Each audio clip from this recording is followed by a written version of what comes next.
This is a Rogue Media Network podcast.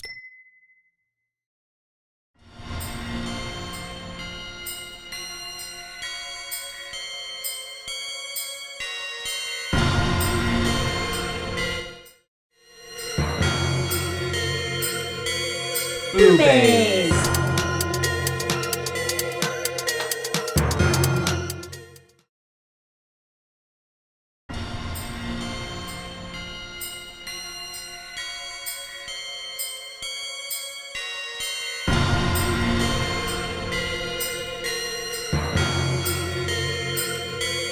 Boobaes!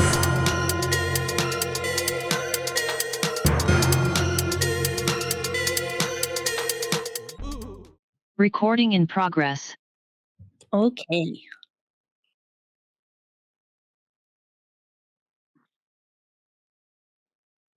Okay. Bye. Bye, Mike.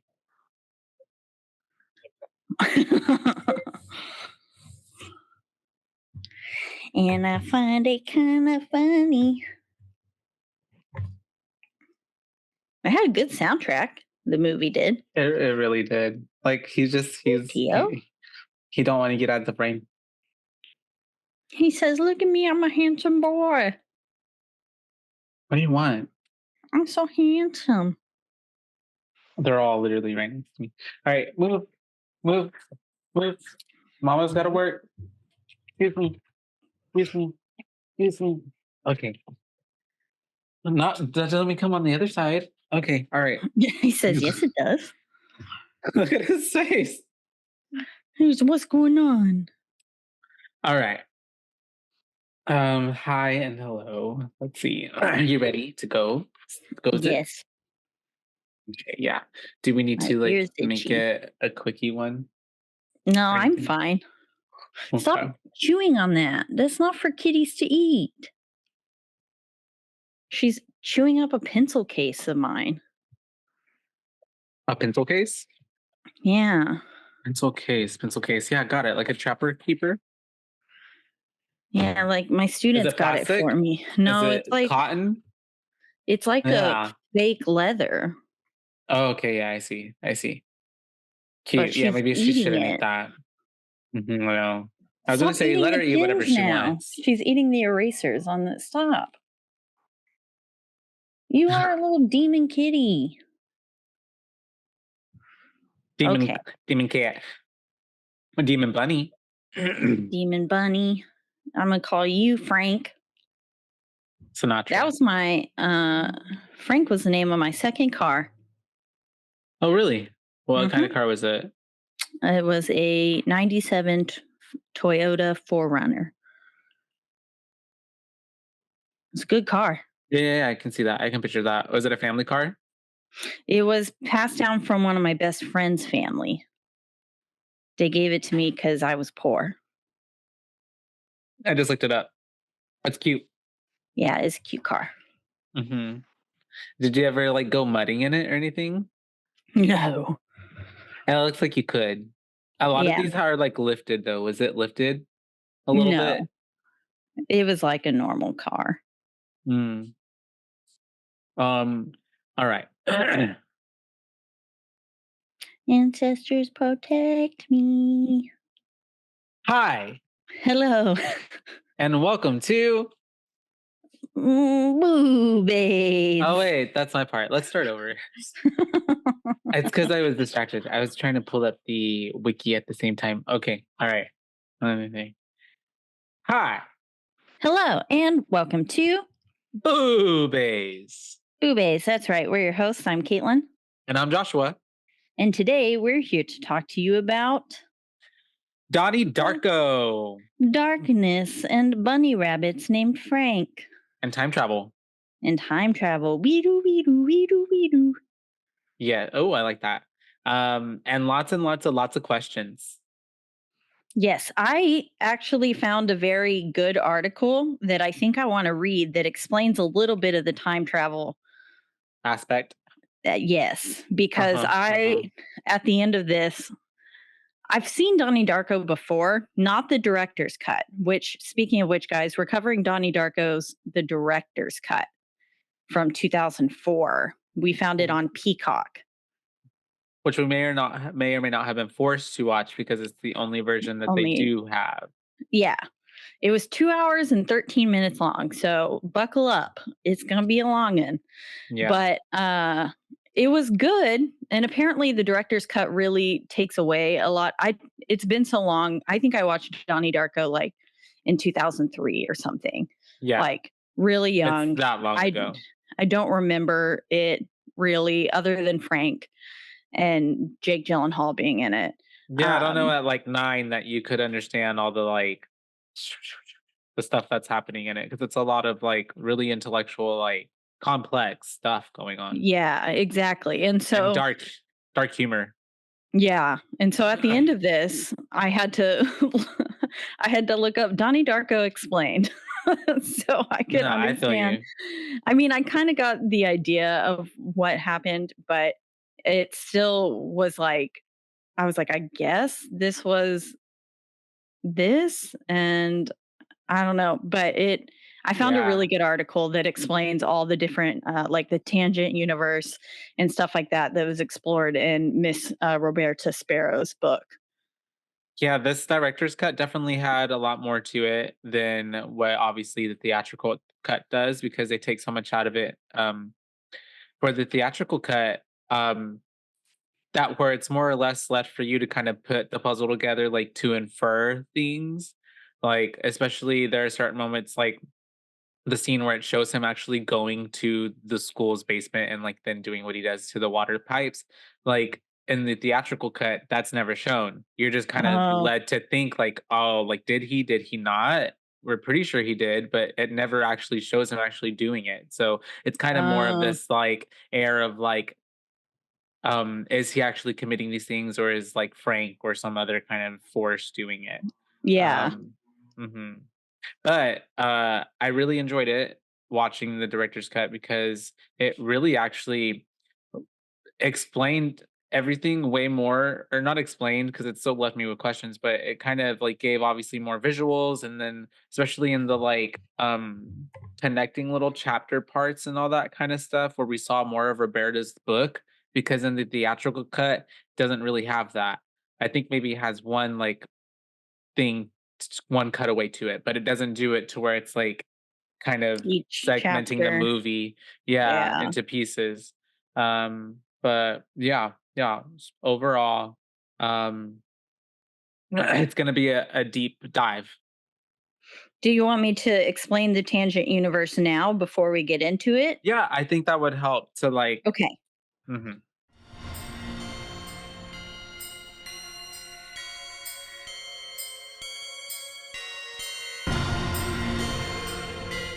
Hey, I'm Blair. And I'm Brittany. And we're the host of By the Cover Podcast.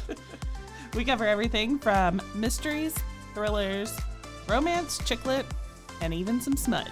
Don't forget the smut. Yeah. We're so excited to get this thing going and share this with you guys. We've been talking about this for months, and it's finally happening. Yes. Special shout out to Rogue Media for helping us with this. For sure. You can find us on Instagram at @bythecover_podcast. You can also find us on Facebook and TikTok, so don't forget to give us a follow on those two also.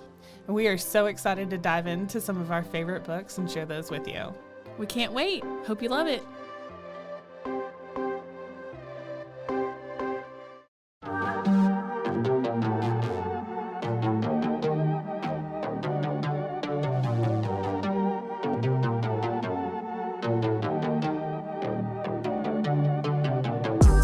Hey y'all, I'm April. Hi, I'm Caroline. And we have a new podcast for you. What's it called, Caroline? Bloody Happy Hour. It's going to be your new favorite guilty pleasure. We're going to talk about some bloody stuff. Serial killers, true crime, rapists. Why not join us? We'll have a good time. You literally never know. I don't know what I'm going to say. Bloody Happy Hour. Apple Podcasts, Spotify, or wherever you listen to podcasts.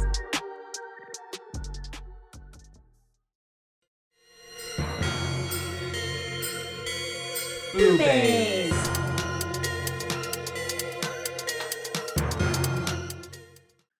Okay. Have a good foundation. So this article is on literally donniedarko.org.uk. Literally. Literally donniedarko.org. So it's a movie explanation on Donnie, and then the title of the website is Donnie Darko, the Tangent Universe.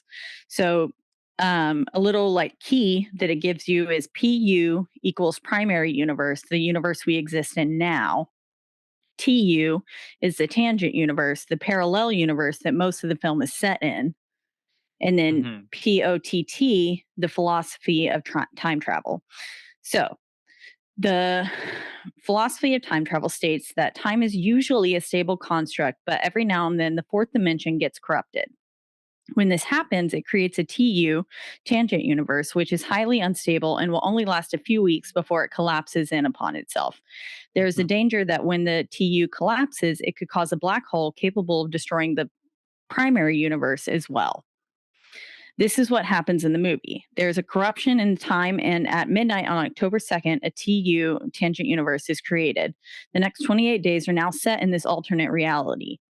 Shortly after the tangent universe starts, Frank wakes Donnie up and lures him out of the house. A few minutes later, a huge jet engine falls through and rip in time and lands in Donnie's bedroom. It is important to remember that the tangent universe is not created by the jet engine or Frank waking Donnie up. We are already within the tangent universe when both these events occur. Unfortunately, we never find out what caused the tangent universe to begin with. It's just an unexplained phenomena. And so then the artifact, according to the philosophy of time travel, when the tangent universe is created, an artifact will spontaneously appear. The artifact is the first sign of evidence that a tangent universe has been created and are always made from metal. In this case, the artifact is a giant jet engine. Where this is really long. I'm sorry. No, it's okay. But it does such a good job of explaining it that I was like, I just don't know how to make this shorter. I'm just going to read it word for word. Where the artifact originally comes from is never disclosed. It was most likely created as the TU, tangent universe, was being formed.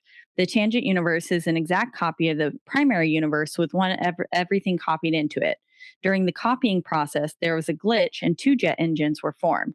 The second engine has nowhere to go, and as it already exists, so it just dumped where the tangent universe began, over Donnie's house. The artifact makes the tangent universe unstable.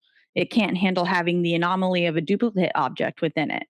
In order for the tangent universe to unravel without forming a black hole, it must once again be an exact copy of the primary universe. By removing one of the duplicate jet engines, it will balance out the universe, allowing the tangent universe to collapse safely. The only way to remove the artifact is to send it through a portal into the primary universe. And so then it goes on to the living receiver.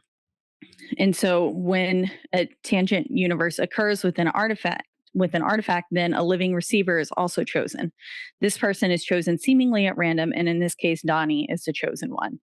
As Donnie was the epicenter of the tangent universe, this is most likely why he was selected. The living receiver's mission is to guide the artifact out of the tangent universe. This person is usually blessed with some supernatural powers during their time in the tangent universe to help them with their quest. Some of these things include increased strength, mind control, the ability to conjure fire and water, and telekinesis. He uses strength to bury the axe into the school water pipe and solid bronze mascot, except for they said it was made of stone in the movie. Yeah. He uses fire to burn Jim Cunningham's house down. He floods the school and constructs a time portal from water. And he uses telekinesis to rip the jet engine off the plane to send it through the time portal. He did all that. He did all that. Donnie is not aware of his responsibilities at first, though, and he doesn't even know that he's within a tangent universe. As his journey continues, he slowly starts to realize what is going on and what he must do. It goes on for a long time. But if we go down to the end of the film, it has like the manipulated living, the insurance trap. It goes through each of the stuff, the chapters. Yeah. And then so it says at the end of the film, we see a vortex appear over Donnie's house. It's the beginning of the tangent universe collapse and is centered over where it began. Donnie is aware of what he must do now, so he drives up the mountain for a better vantage point. The plane with the same jet engine has been manipulated to fly overhead at this exact time.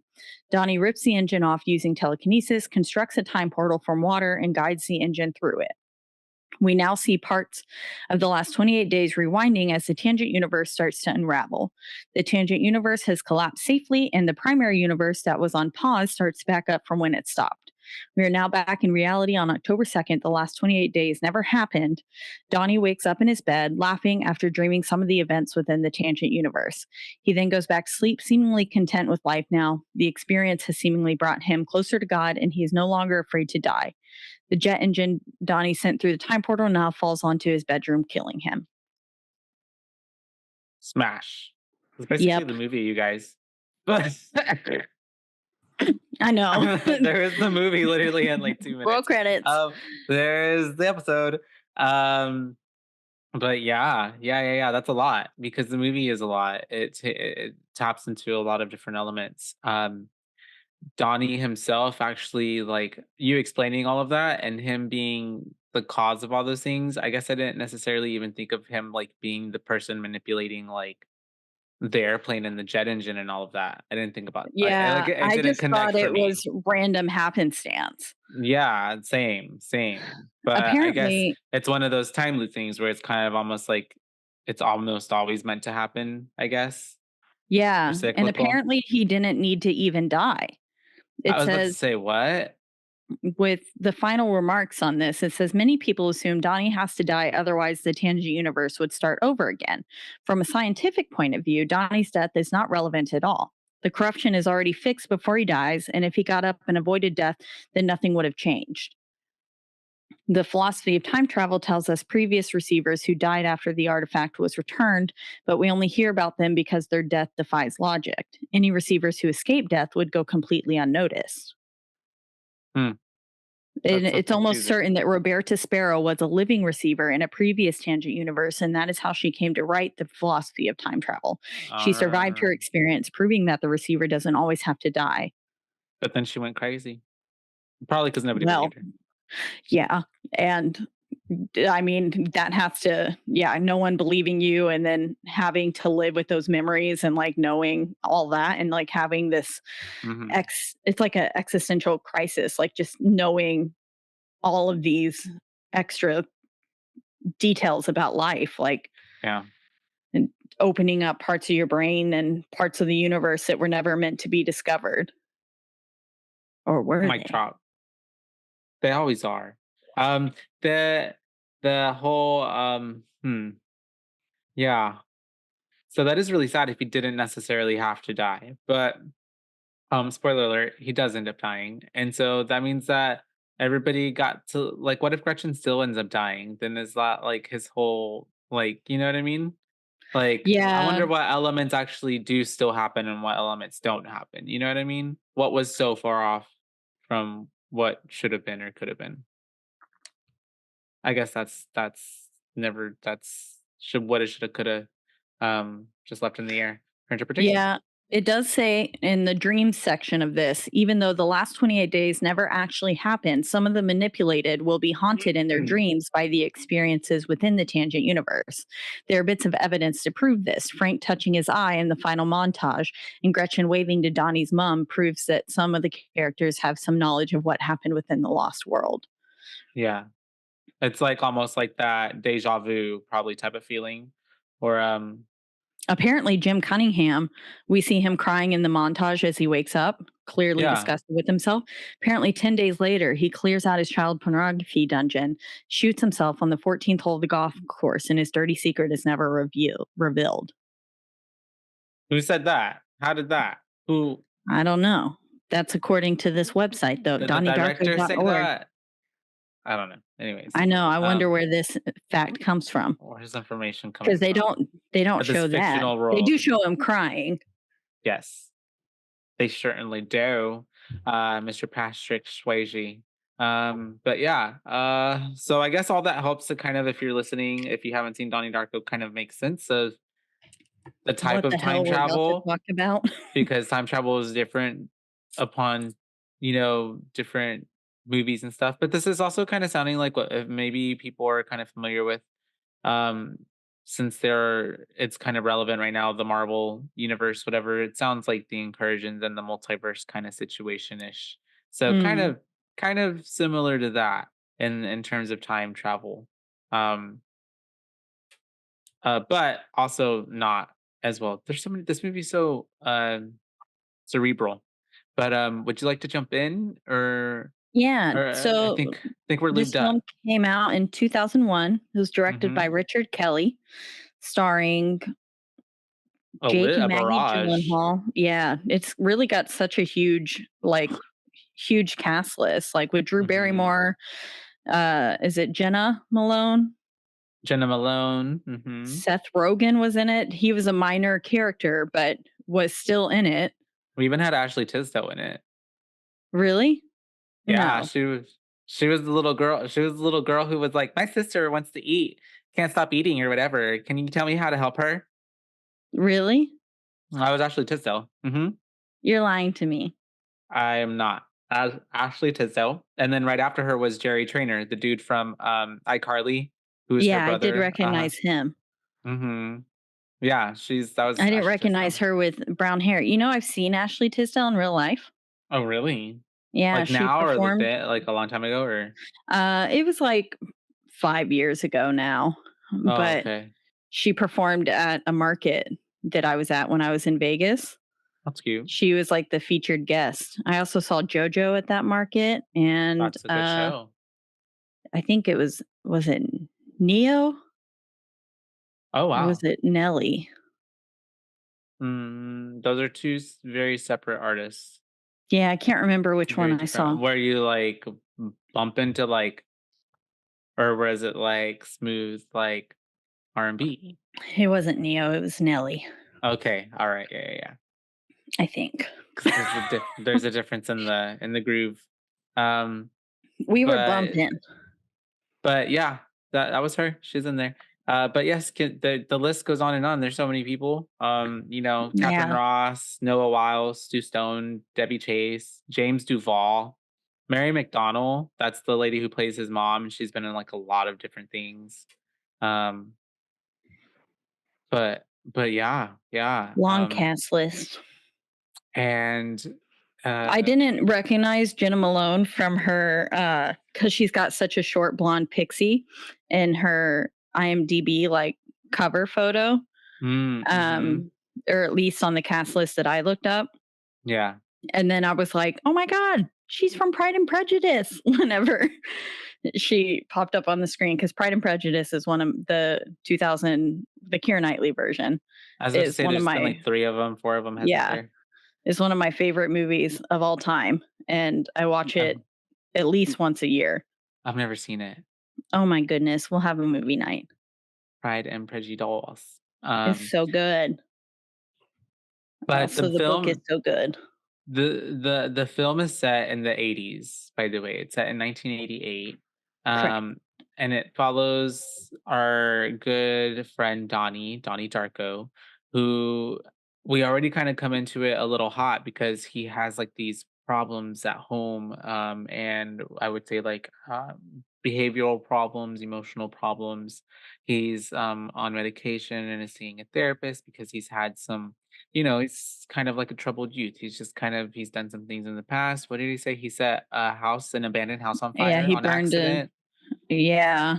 Mm-hmm. I don't know how much of an accident it was. Yeah, it sounds like someone who's acting out for sure. Yeah. Most certainly. But he mentions that in stride in the conversation too. Yeah. Like barely bats an eye at it. He was like, yeah, one time I burned down this abandoned house. But did you know that he like goes on to say something else? And I was like, damn, boy, you just admitted to burning down a house. Well, especially when he is tone deaf, because she's like, yeah, my dad has emotional problems. He's like, I have emotional problems too. What kind does your dad have? Yeah. And she's like just admitted that her dad stabbed her mom. And he was like, I'm like, you probably don't want to relate to this character right now. Yeah, not the best person to whatchamacallit, compare yourself to. Yeah. But yeah, we are opening the movie essentially with Donnie and this kind of he's on a hill. Is it a hill? A road? Hill road? Yeah, Cliff? I don't know how to little describe it. cliff overlooking some mountain, like mountainous landscape. It's a curve. Yeah, So it's got like that landscape type of picturesque background, and he is asleep there with his bike. looking hella disheveled. Waking Um, up. We get a waking up, little yeah, coming to get that title card. the font. It's so funky looking over Yeah, the I was like, clouds. None of the budget was put there. We'll say yeah, that, they which were is like, fine. it looked almost like papyrus. Like, Yeah, it did, didn't it? it was so bad. But he ends up getting his bike. We get some music over this, and he's Little riding synthy home. music. I like the music throughout the whole movie. It's got some pretty good music, and like the way it uses it as well. Yeah, Um, the soundtrack is very good. I like it. Chose a lot of very popular songs, yeah. and maybe they weren't as popular back then, but they're for sure popular now. And then we have him getting to his neighborhood, and we have dad outside with the leaf blower, sister who is played by his actual real life sister, Miss She played her name's Maggie. Elizabeth in the Elizabeth, Maggie yeah. in the Hmm. Maggie in the real world, Elizabeth in the film. Yeah, And and he then drives past he rides past a sign that says Middlesex Halloween Festival as well. So you can assume that we're in the month of October. the And then diegesis. we get lots of diegesis later. Yeah, that lets us know we're for sure in the month of October. Yes. Um, and then we have our little sister, which her name was Samantha, and mom, Mhm. who's outside. Reading Stephen King's It. Yep, and drinking some. She's drinking wine, I believe. And then Yeah, we she have, always has a wine glass in her hand. That's the hmm kind of mom I want to be. and then Donnie walks in. We see the little sign on the fridge the little whiteboard that comes out later at different times through the film, and it's like, "Where's Donnie?" Mhm. And then we cut to dinner time. We're all having pizza, Yeah, and we're and having some good family political talk. which is always fun. Yeah, And cause some tension. and then we have some tension between Elizabeth and Dad because they are voting for different people. And then one of those name is Dukakis, right? Dukakis, yeah. Dukakis. I just like that word, Dukakis. Oh wait, Dukakis. never mind. And so then we have Elizabeth and Donnie kind of going at it because he said something insulting to her, as a brother usually does to his sister. And then she's like, "Well, you're such a fuck ass, right?" Or he calls her a fuck ass. No. Yeah, and yeah, he does. And then she Yeah. says, "You can suck a fuck." And he was like, Yeah. "How would one suck a fuck?" And she was like, "You want me to show you or tell you or something?" And They're so silly. yeah. Yeah, they're And just like brother and sister. And then Samantha is like, "What's a fuck ass?" yeah, and then everyone just kind of cackles. Um, but it's just kind of showing the dynamics of the household. It's kind of like, I don't know, I kind of felt like that's a very normal family, some parents who are kind of a little disconnected, and then we have our, archetypal kids. We have Elizabeth, who's like the type A older kid, and then Donnie's the like moody middle kid, and then Samantha's like the baby, like I don't know what she is, but She's a baby. and a star of Sparkle Motion. Sparkle Motion.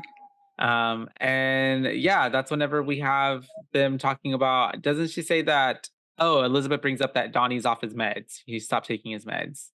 Yes, and that Mhm. prompts mom to come into the room later asking him where he goes at night and asking why he doesn't take his medicine anymore.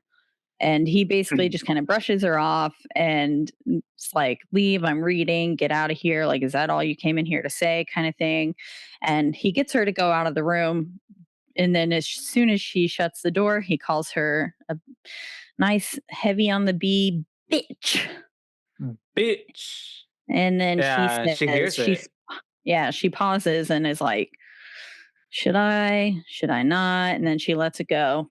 Yeah. But she It's goes really into sad. their room and is like, our son just called me a bitch. And the dad's like, you're not a bitch, you're bitching, but you're not a bitch. And I was like, hell yeah, dad. The dad was pretty cool in this film. Yeah. And then we have him, Donnie, taking his pills um, before going to bed. And then I think dad wakes up and goes to the living room and is watching the news. And then we get a little timestamp, which we're going to start getting throughout the film. And it's October 2nd, 1988. And Donnie is woken up by a voice telling him to wake up.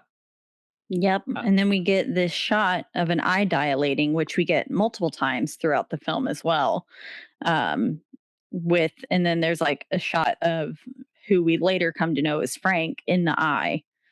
And then we flash back to Donnie kind of sleepwalking of sorts. mhm. I couldn't tell if he was like super sleepwalking or if he was actually conscious or maybe It's a little bit like giving drifting in between both. both. It's giving both.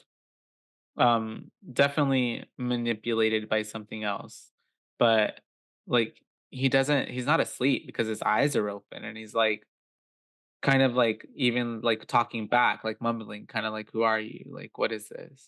Yeah. Um, but then we get to meet Frank, um, and he tells him that the world will end in 28 days, 6 hours, 42 minutes, and 12 seconds. Yep. Sing that in the style of that one song from the one song. From Rent. Yeah. 28 days, 6 hours, 42 minutes, 12 seconds. That's perfect. And then we have basically all of that. And he's like, doesn't he ask, he's like, why? Like, why is it gonna end? Yeah, and Mhm. then he says why, and every time he talks to Frank too, he's got this kind of smirk on his face, Mm, like almost like he knows what's going to happen. yeah. He's He's like like he's this. defying. Yeah, he's got just like this little weird smirk on his face, So weird. So and cute. Sorry. yeah. And but then that's when he kind of just we stopped focusing on something popped up on my screen, sorry. Porn? No, I'm just kidding. It was porn. No. But that's when we stopped focusing on Donnie and we go back inside the house and we're seeing Elizabeth coming home. And then this big earthquake thing happens. We don't know what it is yet, but the whole house is shaking and books are falling off the shelves. Everyone's awoken. The chandelier's moving. Everybody's like, "Wah!" And then Elizabeth's like on the door, like freaking out as one Yeah. would. Yeah, I would be too. And then we're back with Donnie waking on the green of a golf course. To some guys who were like, "Who's that?" And it's like, "Oh, that's Donnie Darko. That's what's his Darko's kid." And they're like, "Hey, like wake up. You can't be sleeping on the golf course. What you doing out here?" And he's just kind of like, "Oh, this is weird." And then he had a number of like the 28 days, 6 hours, yada yada yada, put written down on his arm, which I don't know what he wrote it with, but okay. He had a pen in his hand. Oh, did he? Okay, I didn't. Mhm. My bad, but it's behooved me. And then that's whenever they're like, "Okay, well, bye. Don't do this again." He leaves and ends up going home, and that's when we see the aftermath of basically a jet engine plane fell into his bedroom, and since he wasn't there, he didn't die. Um, Yep. and they're all like, "Oh my God, you're alive!" Yeah, Everyone's happy. It's a good thing. yeah. And Like then basically whatever the FAA means, I just wrote the FAA was wanting to talk to them and they set him up in a little hotel room for the night as they get everything sorted out and construction like on the scene and stuff. Federal Aviation Administration. There we go. Aviation Administration. Hmm. They were there. And then we get some nice, fun, childish banter between the kids, like Donnie saying, she's like, Samantha saying, I don't want to sleep with Donnie. He's stinky. And then he's like, Hmm. when you fall asleep tonight, I'm going to fart in your face. Such a brother. I know. I was like, and she's like, I'm telling mom. And then Elizabeth's like, don't you dare go in that room. Mm-hmm. And the parents are talking on the other side, and they're talking about how, like, some old classmate had passed away going to prom, and they're like, oh, that could have been Donnie. So they're Yeah. definitely kind of very much counting their blessings that their kid is still alive. And And it's he makes a Mhm. comment of somebody was watching over him. And I was like, Oh yeah, yeah, it was Frank, I guess. it was himself. Was it Yeah, Donnie all along? I guess so. And we're at the bus stop the next day. Yeah, we get some mean racist remarks. Yeah, did not age well. And No. we are having his friends be like, oh, hey, sleepwalking again, bud. So, like, apparently his friends also already know about, like, some of his issues that he's had before in the past. So he's definitely getting, like, painted as, like, the problem child. You know what I mean? Like, there's Yeah. the one person at school that everybody's kind of like, ooh, they have issues. But which could be true, but, like, also it doesn't help when everybody's like, ooh, they have issues. Um, and so then we have them all arriving at school. Hopping out of the emergency exit of the bus, Oh yeah, that's true. which I was Um, like, that poor bus mhm. driver must have been so pissed. Like, that sets off a huge alarm. Maybe not back in the 80s. Maybe not. Yeah, I don't know if they had that as or were as invested in the safety of the children on the buses back then. Yeah, probably But not. they're all getting to the school, and this is kind of like where we get this mm, not montage, but Montage. is it a montage? Kind of slow I mo. Yeah, of just I would call it a montage of Yeah. going through the kids in the hallway. We see what's his name, Seth, like doing literal coke in the hallway. Yep. And then And I guess the 80s. yeah, you're allowed to do coke at school. Uh-huh. They didn't know the harmful effects of it. Cocaine was just legal until like the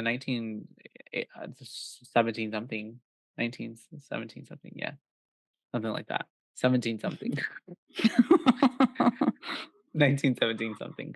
And so we have getting introduced to all of our, like, teachers and the cast characters with, like, not necessarily using names, but we get to kind of see, like, who the camera's focusing on.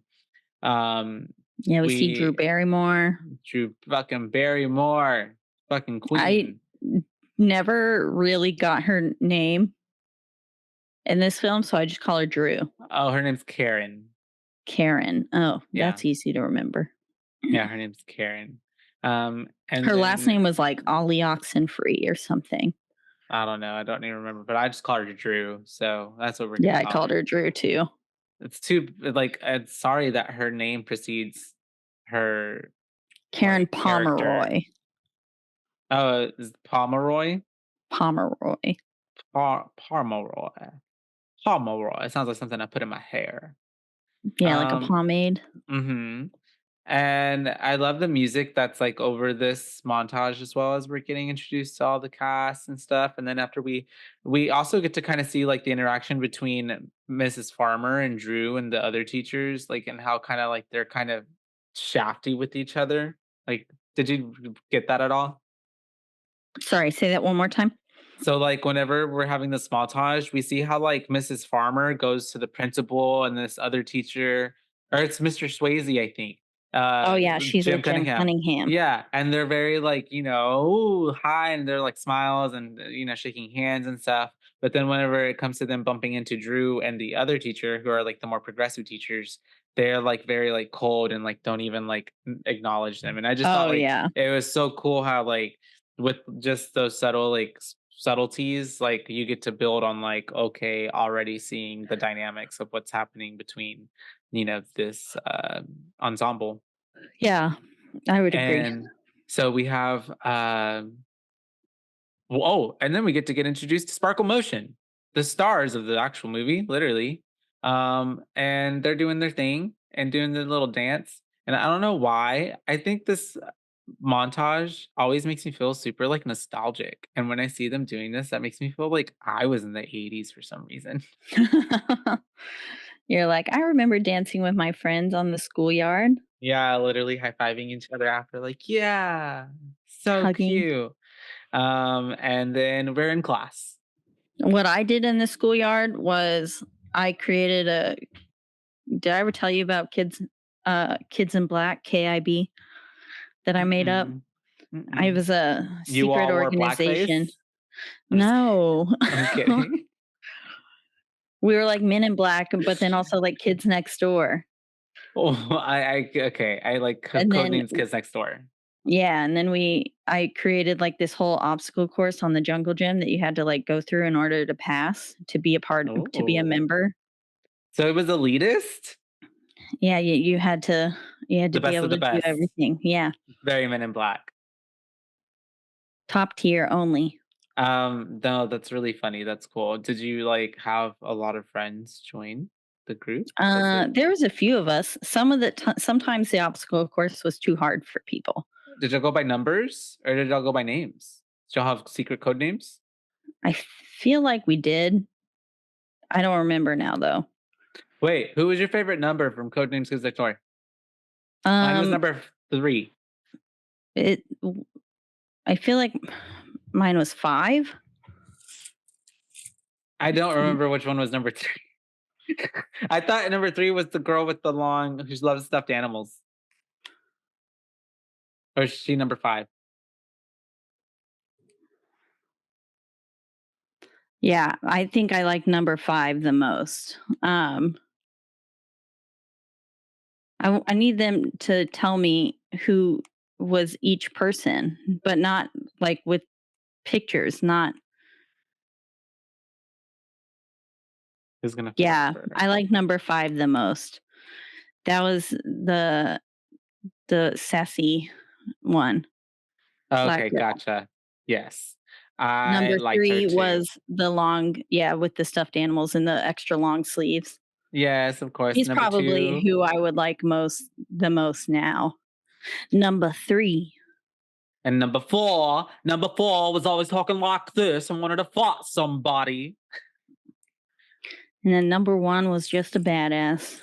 Yeah. And Well, it so was we 2. Who number knows? he was the dude, he was the dude with the glasses. He was always the dude who was like the goggles, like the flyer and like the getaway person and like the Mm, mechanical person. what a good Um show. Bring it back. yeah, really good show. And then we have we're doing popcorn reading, I guess, essentially. No, not really. We're just reading. And we have Miss Karen Drew asking the class, like, what does this book mean? And then like the one girl is like, it means this. And she's like, well, if you'd actually read the book, you'd know that this happened. So Drew's a sassy teacher. And Yeah. then we have Gretchen showing up, our new exchange student from Japan. JK. Yeah, she shows up and she's like, they put me in the wrong English class. So, and then Karen's like, basically, sit next to the boy you think is cutest. And I guess she picks out Donnie because then she tells what's her face, the girl who didn't read. I didn't get her name, but she tells her like, get out of your seat, move. Which is just also gives her seat to Gretchen. Joni. Her name's Joni. Also though, a bit problematic. I guess Yeah. nowadays that would be really cool. But yeah, I've heard it be like, who picked the cutest boy? Like, and also how embarrassing. Yeah, I would have been like, no. Would have been like, I'm a lesbian. I watched this little video the other day of this little girl being like, I am a lesbian. And her mom was like, no, you're not. And she was like, I have a girlfriend. And she was so adamant about being a lesbian. It was so funny. Lesbians are great. We love all of our lesbian listeners. Shout out to all the lesbians. Yeah. And also non-lesbian people. No. Like, whatever you identify. Only oh, no? We're against okay. You've heard it here, folks. You guys, if you're not a lesbian, get the fuck out. Like the 2 lesbians that are listening. They're like, yeah. They're like, no, that's not what we stand for. Everyone else is like, well, shit. But yes, we are now. Oh yeah, I think we're now with Dad and Donnie after Donnie in the school, car. and they almost hit Lady Grandma Death. Yeah, Roberta Mhm. Sparrow. I refer to her as Sparrow most of the time. I refer to her as Roberta, but Roberta. I can refer to her as Sparrow. I can also refer to her as Roberta. We'll figure it out. Jack Sparrow. Jack Sparrow. Captain Sparrow. And then we cut to, well, they almost hit her, and then Donnie goes to check on her, and then she whispers something in his ear. Yeah, but we never hear what it is. And then we cut to therapy. And he's like, did I tell you I made a new friend? And she's like, imaginary or real? And he's like, imaginary. And As we all do. Yeah, goes on to tell her about Frank and says that he's like 6 foot something rabbit.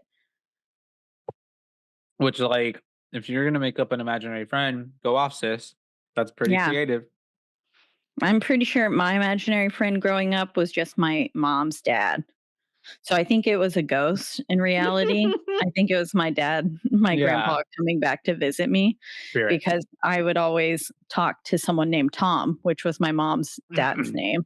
And he died when she was 11. Oh, okay. I was about to say you'd never met him. No. So I think he came back and spoke to me when I was a little kid. And I scared off one of our babysitters. She was like, I will not watch your kids again.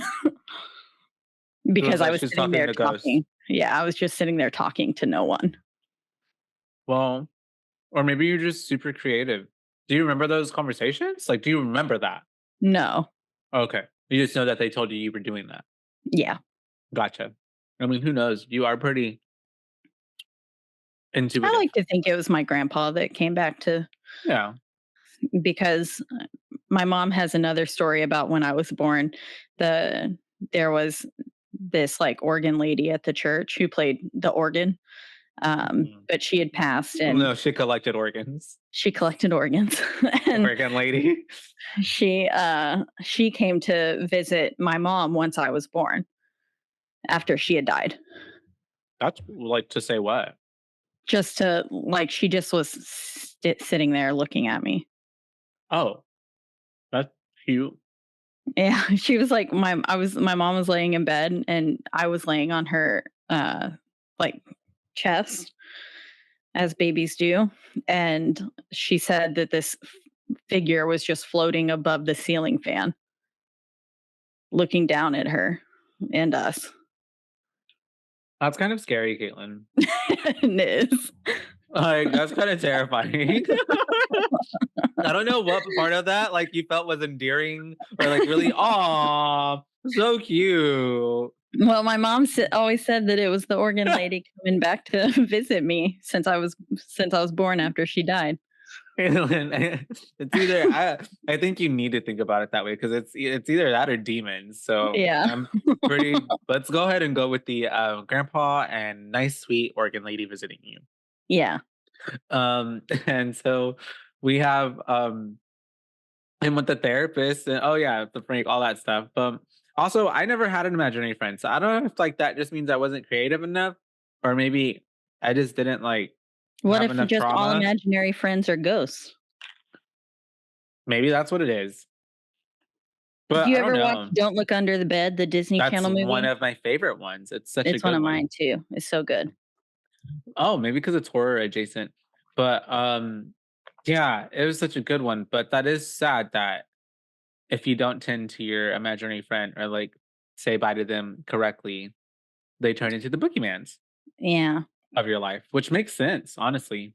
That was really like that. Is that the real origin of a boogeyman? I don't know. Or did Disney Channel ate that shit up and just come up with some like original fucking shit? I feel like they just came up with some original shit that was good. Because that's we'll have to look it up. Yeah.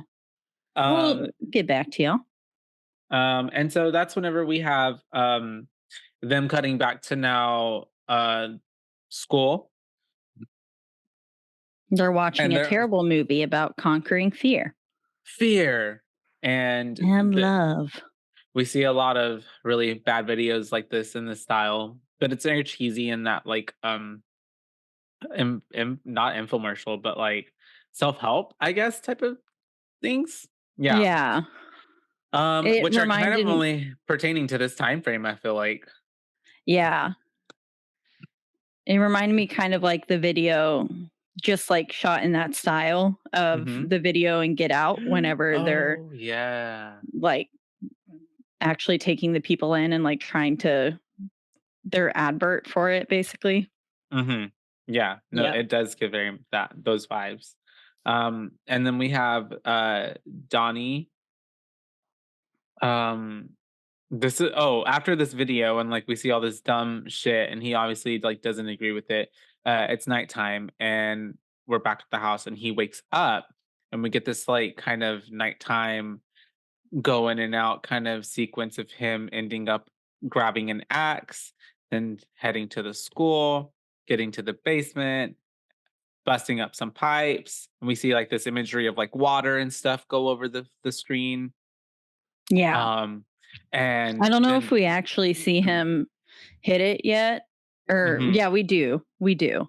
It's like cut up through here. Yeah, you're not sure what, like he's hitting something, but like maybe just because I don't know what a water main looks like, I didn't put together that it was a water main until the school flooded, and then I was like, oh, that's what he hit. I heard some noises that like were water sounding like a pipe sounding. Yeah, there was definitely imagery of water rushing and stuff, because we got another one of those like eyes dilating again, and there was like water rushing through the eyeball and stuff like that. So you could in the like iris of the eyeball, you could see water rushing. Then it's the next day. It's October 6th. 1988, and it says 24 days remain. We got our another diegesis. I just wrote, kids are so mean. I'm assuming they were being mean to Chen. They're always or each other. Her. Yeah, they were so mean. And they were basically sitting there, and then they find out school's closed because it flooded. And then that's when I wrote, oh, he hit the water line with an axe.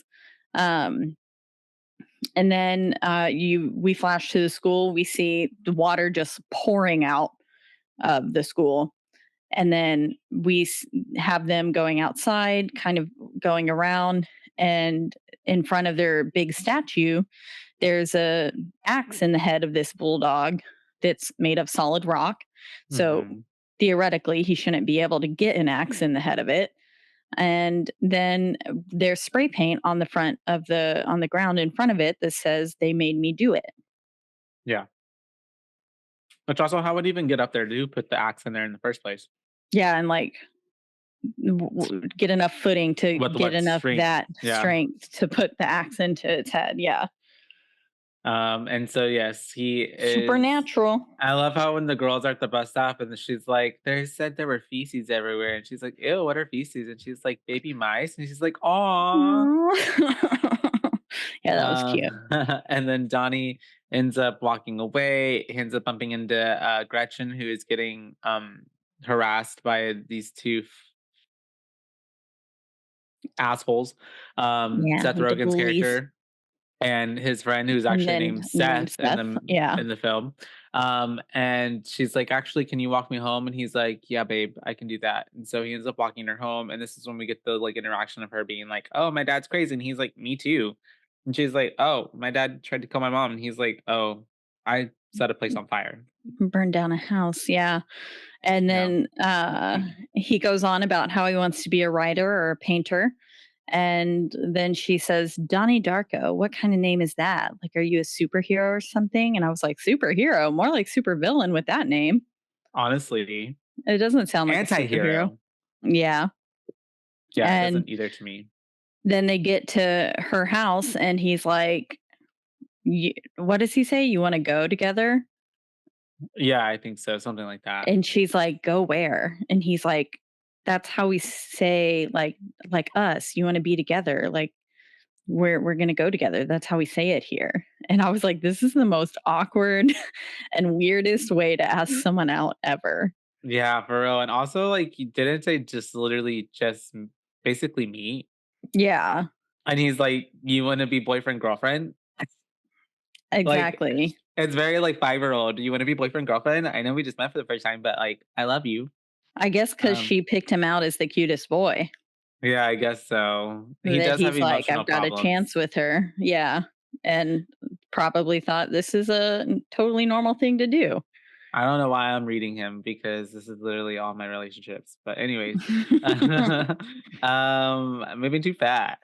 And then this is whenever we have him now meeting the therapist again, and she's hypnotized him, and she wants to talk to him about a few things about Frank, I think specifically, but then he starts to talk about like sex, and he gets onto like how he starts he thinks about sex all the time at school, and he thinks about girls and like Christina Applegate, and then he starts to like almost masturbate in front of her, but she like snaps him out of it. Yeah, she Um, claps real yeah. fast. And because that would have broken some law. Yeah, And then it was rough. Yeah, and he kept saying it with such like gusto. He's like, I dream about fucking people, it's like I just want and to fuck. I just want to fuck. And I was like, God damn, sir. For real though. I mean, he's what, supposed to be 16 or something like in this film? Yeah, I'd so give, that's so pretty normal for a teenage accurate. boy. And so All then day I dream about sex. It's sex. a porn reference. And then we come to and then we come to what a reference. Sorry. Then we segue to the police making the kids write on the chalkboard because they're trying to match the writing that was on the ground to the writing that is on the wall. Literally. Because they're trying Literally to on the wall. pin it on a student. And Donnie gets confronted by a bully in the baño after he does his little thing up there, which honestly I thought like, oh, his handwriting does look kind of like the one from the ground. Like maybe Except he for should have switched it up a little bit. the T on the they was a little more flourishy. Okay. So he switched it up enough, but not, I mean, not quite enough. They still put a question mark next to his name. And then we have him getting confronted by the bully, Seth, in the bathroom because he's like, hey, I heard you told them it was me. And he's like, I haven't said anything. And then he gets like basically jumped with a knife, but then he just like punks him and then like leaves him there in the restroom. Yeah. Which is not nice, dude. Not nice at all. Yeah. It was, I was like, oh shit. It escalated very quickly. Yeah. He like put him in a chokehold and then was like, I got a knife. No witnesses.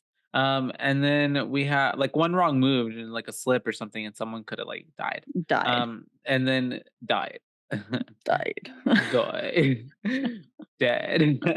And then the guys now the guys are talking about beer and pussy. Beer and pussy. Smurfette, especially. Smurfette's blue pussy, which she shouldn't have because they don't have any genitalias. Because they're asexual. They're asexuals, and she was created by Gargamel. Yeah, not Papa Smurf. And Papa Smurf doesn't get off to the video of Two Girls in One Cup. Yeah. Sorry, my cat's attacking my foot right now. Your cat's a zombie? She's a zombie. She's coming for me. Pet Cemetery. Oh my God. Yeah, she just bit my foot. Life imitates art. Now art's in pop culture and me. That's good. I made a new fan of ours. I was at a brewery. You forced someone to listen to our podcast. I did. At gunpoint. I said, hey. Hey, bitch. I was telling her about Love Lady, and she followed us, and I followed her back. And then I saw she was a big fan of horror, and I was like, girl, you got to listen to this podcast. Check these guys out. They are really good. They are cool. They're really cool. They almost feel like my best friends. And and yeah, so Jess, if you're listening from, I don't know if I should say where she works. Yeah, probably Jess. Not Jeff. My bad. Jess. Shout out Jess from Daytona Beach. JK. I don't know where she's from. But what if she I don't ended know up being where from she's from. Daytona? Wow. And then we I'm a just stalker. sold her out. Yeah. She's going to be like, oh my God, how'd they know? The fuck? But anyways, we're having this really odd commentary on the Smurfs and Smurfette. And then Donnie says the line, what's the point of living if you don't have a dick? And I was like, I agree. Wait, I'm sorry. I said that too fast. I was like, damn. Did I What were ever you tell you gonna about say? the time when I was a kid? And I think No, it's my please don't past tell me. life, my Oh, past okay. life What coming through. happened? My mom was changing my brother, and I walked in, and I was like 2 or 4. I don't remember which brother it was, but I Gotcha. said, I had one of those. It fell off. It'll grow back someday. Someday it will. It will, So Caitlin. I was like, I don't know if I'm either going to grow a penis, and I knew that at a young age, or if I think I was a boy in my past life. And then maybe I'll be a boy in my next life. Yeah, I get it. I mean, when I was younger, I was at a pool party with my sister and their friends, and I had to been like 7 or 8, I don't know. And like one of the teenage boys was like, or one of the girls, I don't know who asked me, they were like, or they said something about a tampon, and I was like, tampon? And they were like, you don't even know what a tampon is. And I was like, yeah, I do. It's what girls stick under their penis. Ouch. Literally. Just like so like that's what I believe, man. I was just like, yep, that's what girls put under their penis. I do know Under what their that is. penis. You fucking dumbasses. Yeah, that was me. And so we have these boys having this whatever conversation, and then they end up observing that Miss Farmer almost hits Grandma Death, just like everyone almost hits Grandma Death, and they make note of this because they're like, there she goes, like always, back and forth. People always almost hitting her, and checking the mail, there's never anything there. And then they also get to mention how they hate Miss Farmer, which everybody apparently hates Mrs. Farmer, which I can see why. And then we have Donnie on the couch. We're hearing news of like more of the investigation that's going on with like the pipes at school and all that shit. And then we cut to a parent teacher conference. Yeah, an emergency PTA meeting. And then basically it's just a quick flash of the emergency PTA meeting, and then we flash back to Donnie taking his meds again, right? Yeah. And it's flashing like in cutting back between and the forth. PTA meeting, yeah, and Donnie taking his meds. And then we get a voiceover of Frank saying, don't worry, you got away with it. And then we get to see this sort of force field around Frank. Because he's like trying to like touch him, but he can't. Yeah, he can't get through it. And then we flash back to the PTA meeting, and we've got Miss Farmer saying basically that the book that Miss Karen was making the kids read is the reason the school got flooded. Yeah. Because like in the book, they dealt with something by flooding the building, and it was about destruction, or a short story, sorry. But it was about destruction being like a different form of creation kind of thing. And they flooded the school, or flooded the building. And she's saying, if we didn't teach this kind of stuff in our school, then we wouldn't have this issue. And everyone's kind of like, okay, Miss Farmer, sit down. Even the principal is like, can we discuss this at a separate time, please? Like, this is not the issue. Yeah. Right now. Yeah. And then that's whenever we have getting back to Frank and Donnie talking, and I think it's Frank that asked him, like, do you believe in time travel? Yeah. Right? And he also says, I can do anything I want, and so can you. Yeah. And he says, do you believe in time travel? Because Donnie asked Frank, where did you come from? Right. But then right as he asked that answer, or asked that question, and says, do you believe in time travel, we get cock blocked by Sam, the little sister. She comes in and like stops the conversation. Yeah. And I was like, damn it, I need to hear the end of that. But I mean, honestly, she was probably like, what the heck is he doing? My brother's crazy. Like, what do you do at that point? Oh, hello. Beep boop bada dee dee doop dop doop. Beep Did doop your da porn dee pop doop up dop now? doop. I'm getting a phone call, but I don't Oh, have to answer it. I'm just gonna call her back in a bit. There we go. Okay. And so yeah, she's bitching about this book. All the parents and everybody's just like yada yada yada. And then that's whenever we have uh I guess is it the next day and we're in class and Donnie's reading that poem? yes, pretty cryptic poem about Frank. Yeah. Mm-hmm. Mm-hmm. I would be like And slightly worried if someone read that oh in yeah, my I would class. I too. would be like, the fuck? Asking a lot more questions than just like who's Frank. Yeah. Mm-hmm. And then what would he say? Is this when he told them that Yeah, he's that like, oh yeah, he's a 6 foot bunny? yeah. Yeah, that would definitely cause concern. A call home, a call to the counselor to schedule like calling him out of class to ask him questions. Asking all them questions. Yeah. Yeah. But after all of that, we get to the it's time to breathe video.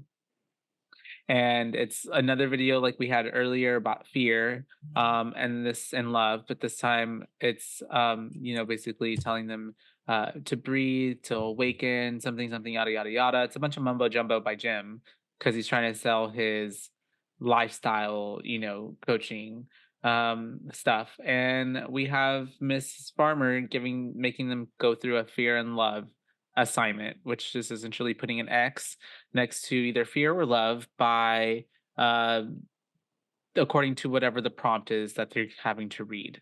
Yeah, it's like a spectrum, and they have to Mhm. place where their prompt I like lands. the way you say that. Can you say that again? I don't know how did I say it? Spectrum. You just said it really. Spectrum. No, you didn't say it like that. Oh, I don't know how to say it again. Say it again. Thankfully, this is recorded. You can go back and listen to it a million times. Oh no! I Only can't. that one time. I can't recreate it. I'll have to listen to it and cut it and like splice it up. Spectrum, All right. spectrum, spectrum, spectrum, spectrum. Just listen to that on It's repeat. just a really cool word, honestly. Spectrum. Anyways, I'm sorry. So that's wow. Anyways, we'll talk about that off air. And so that's whenever we have him telling Mrs. Farmer to shove it up her ass because she's basically trying to make him do this assignment, and he's trying to explain to her that life isn't that simple. Life is not that simple of just it's either fear or love. Like there are all these other type of factors and influences, and she is definitely not having it with him. And I love how when we're in the principal's office and we're like having explained what happened, and he can't really necessarily explain it, and she's like, "I'll say it," and she just like pops up from the side. It's funny. It was funny. And she was like, told me to shove it up my arse. Mm-hmm. And then the dad laughs because obviously nobody likes He's her. like, hup. Yeah. And then we have Rose and Mrs. Farmer talking after this, and Mrs. Farmer reads Rose down the fuck. Like she just like gags her. Like she just like tries to comfort her and tell her like, I just basically questioning your ability as a mother because of I guess what her child has done or said. Yeah. And she was really spouting some nonsense. It was like, Jesus Christ, girl, like get a grip. And then we have our next diegesis of October 10th, 1988. 20 days remain. Yes, and then it cuts to we're back at home, and Elizabeth is on the phone with her friend, and she's talking about how Donnie told off Mrs. Farmer, and the parents just like bought him new stuff, and he's not even really in trouble, even though he did get suspended from school. Yeah, and after school activities for like 6 months. Yeah, it's kind of excessive, I feel like, for just telling someone to shove something up their ass. Yeah, I thought so too. And then we cut to October 10th, and we're talking to I don't know I don't know his character's name. But yeah, I just call him Teacher. Teacher, yeah, they're talking about time travel, and Donnie Darko is trying to ask him questions and stuff. ends up kind of touching on the philosophy of time travel by Roberta Sparrow, because he's like, look, it was written by someone who used to teach her, just giving more background on her, how she used to be a nun, then taught there, and then like ended up going reclusive. And Donnie just can't necessarily believe that she would write something like this or even write something at all. And that's whenever we have him, I think he's trying to talk to him more, right, about what's going on. And then he's like, oh, if we talk about this more, I might lose my job. Is that this moment or a different moment? It's a different moment. Different I think. moment. Okay, yeah. Because they have two conversations. My bad. But yes, so then he introduces him to that book, and then Donnie introduces his family to that book at dinner. Yes. And we get chapter 1, The Tangent Universe, which y'all know all about now because I read the longest thing about it. But basically he's explaining and he's like, look, I got this book today and guess who wrote it? And they're like, Roberta Sparrow. What? Grandma and Death. like, Grandma Death. And his mom's like, I don't like that nickname. For real. But then that's whenever we have him ending up with the therapist after that, and he tells her that Roberta Sparrow told him that every living creature dies alone. Yep. Which is really sad, but also true. Exactly. Yeah. So we finally get to figure out what she whispered to him. And then he says basically, like, I don't want to be alone. And I think that pretty much sums up their visit together there, right? Nothing else major happens. No. And then because he also says the search for God is absurd if everyone dies alone. Yeah. Because I think touching on that, him bringing that up kind of touches on their last interaction where she starts to say, like, I don't think you're atheist. I think you're agnostic. But mom, and then we have our mom, Miss Rose, with her friend, drinking some wine, looking at the like renovations that are happening at that home. And she's the friend is talking to her about Jim Cunningham and how the mom needs to look into him. It's a Super Bowl, so the boys are watching the game. Except for the Super Bowl's in February, so I guess I don't know. Maybe it was. Maybe it used to not be in February. The day. Yeah, maybe it used to be back in the day. Or maybe they were talking about like Super Bowl contenders. Oh yeah, that's true. That's true. That's true. That's true. Maybe that's true. That's true. I'm sorry. So the Super Bowl in 1988 was on January. Yeah. So I think they were probably just talking about the contenders. Yeah.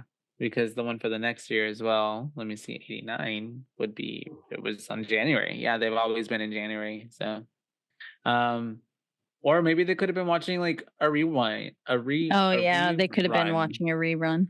Yeah. Cause things used to be taped back in the day and stuff. So I don't know. Watching a good game. Dad has something come out of his stomach.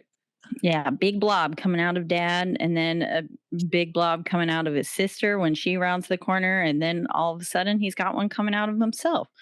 And he's like, ooh, hee hee. Yes. Sorry. And that's whenever we have Donnie getting up and following it. Yep. And where does he go? Upstairs. What does he find? A gun. A gun. That's right. Jamie's got a gun. Janie's got a gun. Janie's got a gun. Oh my God.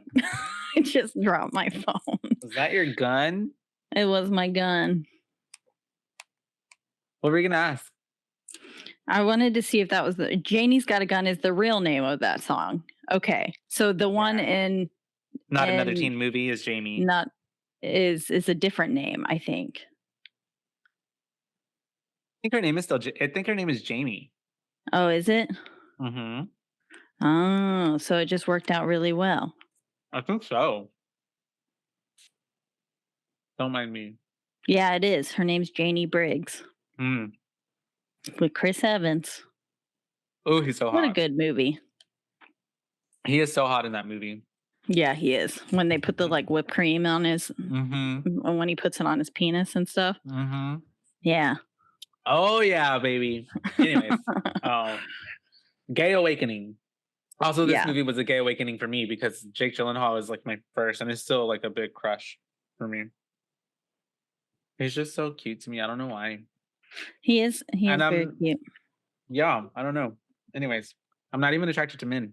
So there's that. And so we do with that information what you will.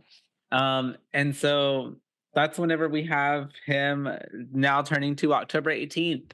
It's October 18th, and it's chapter 2, Water and Metal, because now we're getting chapters because of the we're getting chapters and days, and 12 days are remaining now. 12 days of Christmas. And we've been going and we've been going together for 2 weeks now. We have to kiss. Yes. And then she's like, no. There's a dude watching us over there. Yeah. She's like, there's this man and he's watching us. And Which then is true. He puts out his little cigarette and walks away. But I was like, that's weird. And then his get up was weird. He was wearing like a full ass tracksuit, like just like at the park. I don't know. Maybe that's 80s. Maybe that's 80s. I think it is. And then the parents are there at dinner, and mom cracks the joke of, I think we should get a divorce. And I was like, oh shit. And then they just both start laughing. And I was like, cute. Yeah, I was like, I hope that I can. I don't think think I could ever in my life feel that secure that I can make that joke without it being like a problem or a fight. Yeah. Like what? Yeah, they've got to. She delivered it with such conviction too that I was like, oh shit, she means it. And then they were both like, and I was like, oh, okay. Yeah. That's funny. And then we have Elizabeth and Donnie carving pumpkins. The carving pumpkins inside the house. And he carves Frank into his pumpkin. It's Bonnie, a big Bonnie. And then we meet him with the therapist. And she says he's exhibiting traits of inability to cope. And he's got daylight hallucinations. And he's a bit schizo. Showing signs of paranoid schizophrenia. Yeah. Yep. And so she's causing a lot of concern to mom and dad. And like when mom is like, well, if we think that medication is the way to go, and like you can tell like kind of the frailness in her voice is like she almost like wants to break down for sure. Yeah. And then I get so confused though, because at the end she's like, your medication was all placebo. And I was like, what? Yeah, right. I was like, no, this man seriously needs to be on medication. Probably. Yeah, I don't know, dude. Maybe she just said that to... Or maybe that was a hallucination. Or maybe that was maybe her saying that is like what's the word? Psycho or no, like... reverse psychology? Yeah, kind of like that, to make him think like, even though she was giving him like actual medication, to make him think like, oh, I did that on my own. It wasn't actual medication, but it was the medication. You know what I mean? Yeah. But she's trying to make him think like, no, like you can, like it was you all along. And power within you. Then we have I can't sit still. I'm so sorry. And then we have I have to sit still because I have no pants on. Oh, that is funny. I didn't feel like I had jeans on earlier, and I was like, I don't want to wear jeans to watch this movie, and then I just didn't put pants back on. You are so silly. And yeah, so we have also while this is going on, Donnie's in the bathroom like he usually is in the mirror, looking at Frank, and he's trying to like stab him through the glass, but he can't stab him because once again there's a force field. Yep. And then we get he's just stabbing the force field, and it's going into that same eye that he's later going to shoot. Oh yeah. And it's like lighting up. It's like, I don't know, it's almost like he's, kind of telling the future there. Breaking some sort of he's trying to break that tangent universe. Yeah. And then we cut to Drew and Karen, right? Yeah, and we get to oh, my bad. No, Drew and the teacher talking again. And then yes. When do we get the chapter 7, the manipulated living? Is that next? I think it was probably before that or after that. I know I missed one or two of them. Well, they also don't go in order, which really bothered me. I thought chapter 4 was the artifact in the living. Chapter 4 is the artifact in the living, but chapter 7 is the manipulated living. So Yeah, I it don't even goes have that one. 1, 2, 7, 4, and then it goes back to like 5, 6, and then 12 or something like that. It does And something. then, It's all over the place. I paused it each time they came up to write them down. Yeah, no, I believe you. And so, no, because they were going so fast. And then the words in the book that came after it also were so fast that I was like, ugh, I couldn't read them fast enough. So it's probably around this point that happens. And then that's whenever we cut to after him having because he's having a conversation with his teacher again, right? And that's when this is the moment whenever he's like, I could lose my job. Oh no, I'm cutting again. My bad. My next note says, now Jim Cunningham is giving a presentation. Yeah, he is. That's my next note. But I also didn't write notes for everything. That's my note after whatever. For some reason, I'm like, Drew and teacher Don.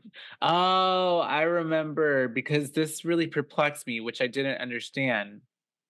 Is we have a moment when Drew's character and the other teacher, the guy teacher, who gave him the book, they're sitting there and they're for some reason being like, Donnie, huh?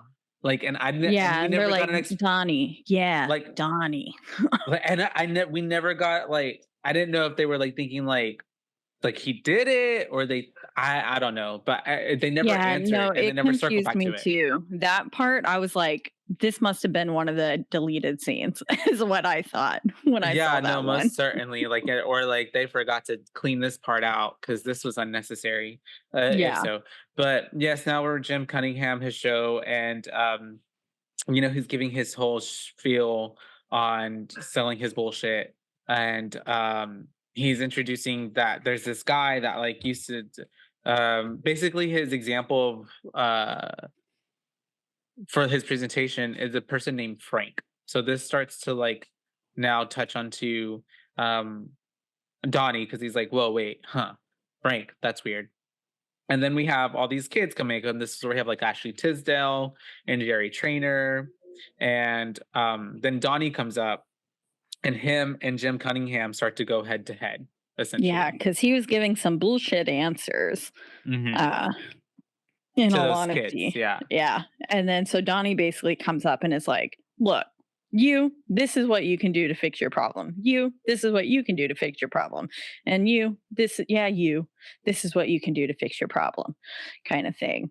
And tells them each, and then basically goes on to say that this man is the Antichrist. And he's like, this man's a crook. He's just out here spouting bullshit. It's so funny too that this town is so like, or they're trying to be so conservative or whatever, I guess, or they're a lot like, and also, is it a private school? Do we think so? Right? Okay, so that's why it's giving such religious context to a lot of stuff. It's just funny because they live in a town called Middlesex, like, and just that, and let alone anything else. But we have basically Donnie getting kicked out because he ends up getting all the kids and the youth riled up and calling him an antichrist, and so they take him out. And that's whenever we have him and Gretchen talking about Roberta Sparrow, I believe. Yeah, he's basically admitting that he's seeing stuff, and says that the book says some of the things that he's been seeing, and that Frank is telling him to send her a letter. Yeah. And then we got to go over to her property, I believe, to go see her. Yeah, but she's not there, right? Yeah, and then it goes to the chapter 4, the artifact in the living, I believe. Yes. Little segue, and then we cut to him talking this. Fucking finally, this is where Fucking finally, he's talking to his teacher. You guys, listen here. He's talking to his teacher. His teacher is trying to give him like insight on this whole time travel stuff, and they're going kind of back and forth. And then Donnie's kind of touching on this whole like, oh, well, it kind of starts getting into like God theory territory. And the teacher's like, whoa, I can't continue the conversation because if I do, I might lose my job. Yep, they get really philosophical. Yes. And so that's whenever we have Donnie being like, okay, bet, I see how I got it. And so then we cut to Drew in class, and she's now talking to them about how she cannot teach them certain reading material and stuff, and only other certain material she can read to them or have them read in class. Yeah. So now they're reading Watership Down. Yes. instead. And then we cut to chapter 6. The Living The Receiver. Living Receiver. Yep. And then he's walking home from school, right? Mhm. And he finds Jim's wallet on the ground. Yes. And we get Frank saying, now you know where he lives. And basically it's just, you can tell that something setting not up. so great is going to happen. Yeah, especially this is after we know that he had a gun, so it's just kind of Yeah. like, Yeah. The whole time I'm like, what is he going to do with that gun? yeah. And so then we go to, you know what's so weird? I just got the weirdest craving for like, cafeteria, like middle school cafeteria pizza. Oh, yeah. That Oh shit was my good. God, that just slapped. I don't know why. It just like, I don't know what that was. But anyways, Same with the we mashed then- potatoes and chicken nuggets on chicken nugget day. Yes. Oh, and they would have actually no. My favorite day was the day that they would do the chicken fried steak with the The mashed steak potatoes and the fingers? roll or the steak fingers type of situation. Yeah. Yes. And then I would make a sandwich out of that. Shit. Fuck. That's good. Okay, I'm sorry. I would cut my mashed potatoes into 4 and eat it in 4 bites. Fucking weird, Caitlin. That was weird. I'm just kidding. I would do a lot of weird stuff too with my food. I still do weird stuff with my food. Sometimes I like to put food on my body. You can't see my boobies, but I'm roping them. I'm just kidding. You're weird. No, take it. It's a compliment.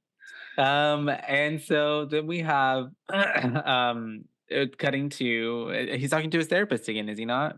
Yeah, and he's denying finding the gun. That's right. He's That's right. like, yeah, I followed this blob up to my parents' room, and then she was like, oh, "And what'd what you did find?" you find? And he's like, nothing. And so, little liar, liar, plants for hire. And then that's whenever we have him with Miss Gretchen, and they're he does also mention I guess he's mentioning stuff about the book to the therapist, but that's kind of the same thing. And about the orbs, him mentioning the orbs. But yes, IMGs. Him and Gretchen came up with this generators project for babies, so that way they can create memories at a younger age. That quickly gets not shut me the down by whole time teacher. being like, yeah, that's a good idea. And then the Right. teacher came in and he was like, did you not ever think that the babies need dark as a part of their like developmental stage? And I was like, oh. I didn't. Yeah, I didn't. Why would baby need darkness? Yeah, baby needs pictures at all times of the day. Never sleep. Light and vibrant. I don't know. But we do have that's interesting. We have them going through that whole project or whatever, and then fucking Seth and Seth 2 are fucking assholes and like bring up to Gretchen like, didn't your dad like stab your mom? And it's just a really low blow. And she is like, walks out of school. Donnie's chasing after her, like, hey, I'm so sorry. And this apparently is the perfect moment for her to kiss him because, he came to her, like, side and her moment of feeling distress. And then they end up at the movies. Yeah. And they go see The Evil Dead. The Evil Dead. And this is then I was like, how is she already asleep at the beginning of the film? Oh, yeah, literally. With the knocking, the chair knocking on the side of the thing. I was like, that's literally the very beginning of this film. How are you asleep already? She was tired. Homegirl felt safe and comfy, maybe next to Yeah. her man. And then Frank I would shows up. not feel safe next to him. No, honestly, Frank shows up and he's like, "Hey, bro, it's time, dude. I have no eye. I'm gonna take off my mask. I'm gonna show you." And he's like, "Whoa, what happened to your eye?" And he's like, "Have you ever seen a portal?" And he like shows him a portal in the movie screen. And then that's whenever the Donnie's like, "Whoa," and then Frank is like, "All right, it's time to burn it to the ground. Burn it all down." I love whenever he was like, "Why do you wear that stupid bunny suit?" And then he was like, "Why do you wear that stupid man suit?" Yeah, That part cracked me up. just put that on a t-shirt. Yeah. And but yeah, so then he tells him to burn it to the ground. And so he just gets up, leaves fucking Gretchen there. And he's like, "Be right back, babe." BRB. And then we flash to the dance recital talent show happening. We've got Chen up on stage giving a lovely performance of Autumn Swan or something like that. Something like that, yeah. It was Autumn Interpretive something. dancing. Yeah. She did beautifully. She had nice lines in her arms. Oh yeah, she was was really doing a good job. I felt so bad for her throughout the whole movie because everybody's such a fucking dick to her Yeah, they are. for like no goddamn reason. Except for Donnie's actually No, He- yeah, that's true. tries to stand up for her. So Yeah. but then we Yeah. flash Then we flash to Sparkle movement. Motions. Yeah. They're my as Donnie- favorite. And so they come up onto screen as Donnie breaks into Jim's house to burn it down. And there we got this flash of them dancing and all their sparkly movements, just They're like that. voguing the house down. They're death flipping. They're throwing stunts, aerials, acrobats, all of it. All of it. And then we're flashing in between that and then scenes of Jim's house going up in fire. And then With his big ass portrait of himself. yeah, fucking weird. Yeah. And I guess I have a portrait of Andrew and I on our wall. But it's of our butt. That's a joint picture though. That's different. Yeah, That's it's not like just a of singular yourself. photo of myself. Yeah. Yeah. But then Donnie ends up back at the theater with Gretchen. He wakes her up just in time for the end of the movie, and I guess he didn't smell like fire. Homeboy has an alibi. Yeah. Yeah. Or gasoline, because he had gasoline with him. Exactly. I was like, he must have smelled. Yeah. He must have smelled. But oh well, she doesn't That's bring just it up. teenage boy. Yeah, stinky. Mhm. And so then we basically get chapter 10, the manipulated dead, right? The manipulated dead. Yes. Yes. And So and it's then the we next get day. yeah, and Donnie's coming home and sitting with his dad on the back porch. He's like, "Look what the cat dragged in." And then he says, "Dad, I'm crazy." I love how the dad is like, "Son, you're not crazy. You know what's wrong with you is the rest of the world is bullshitters, and they all know Yeah. that you're smarter than them." And what do we say to them? Fuck you. Fuck you. That's right. I love his dad. He's like, they're all full of shit. So I love Yep. that. I love that even though he knows what his kid's going through and his kid is probably feeling like all kinds of cuckoo, he's like, hey, no, don't say that. Don't say that about yourself. And then I love how the dad was like, I want a prequel. So dad's like, no, I used to be crazy. I was crazy. You're not I know, crazy. yeah. I was like, I wonder what he did. For real. And then that's whenever we have Jim on the TV is getting arrested because apparently the fire to his house has led to the police and finding a basement full of child pornography. Yeah. And apparently him being connected to like a kiddie porn type of ring. So that, and then I love how like Elizabeth's all like, what? Like freaking out. And then Donnie's coming to watch. But then also the next day, fucking principal is firing Karen, Drew Barrymore from school from teaching because she's too progressive, of course. And we also got October 24th, 1988, 6 days remain. But yeah, firing her, which was total bullshit because she was teaching books, and it's just so dumb. Educating, yeah. Yeah. And then we find out that Sparkle Motion is going to go to Star Search, the TV show that was really popular at the time. And then that's whenever the principal and Mrs. Farmer get news from the paper of what had happened with Mr. Jem Cunningham. Yep. And then basically after that, they analyzed Watership Down. Stuff had a big old talk on that. And it was really deep. I didn't write, I just wrote analyzing Watership Down. About like why they should empathize and feel any type of sympathy for like a bunny or the animals. Bunny rabbits, yeah, because the rabbits are us and stuff like that. And but then we flash to the Mrs. Farmer going to their house, right? Yeah, and she's defending Jem, and it's disgusting. Stupid, yeah, and then she drops this fucking comment. She was like, I would never dream of asking you with all the other parents, but none of them are available. So she just can't help herself from being shady, even in a time when she desperately needs Rose's help. Yeah, and you can see on Rose's face, she was like, the only thing that Rose was thinking of is not like knocking an opportunity for her daughter, but like I'm sure Rose almost wanted to be petty and be like, no, bitch, fuck off. Like, yeah. No, yeah. Because then she goes and she says that her husband is in New York. And so I was like, who the fuck's going to watch? I forgot Samantha was going with them. But I was like, who the fuck's going to watch the kids? And I mean, Elizabeth is old enough. She's after high school now. She's about to go to college, to Harvard. Yeah. But then fucking Miss Farmer says, sometimes I doubt your commitment to Sparkle Motion. And I was just like, fucked up. Fucking bitch. Fucking the audacity. And so then this is where we cut to Mom and Donnie kind of having this like fucking finally having a heartfelt moment because she's, you know, kind of telling him like, you know, Elizabeth's gonna be in charge, I'm gonna be gone, this and that, and this.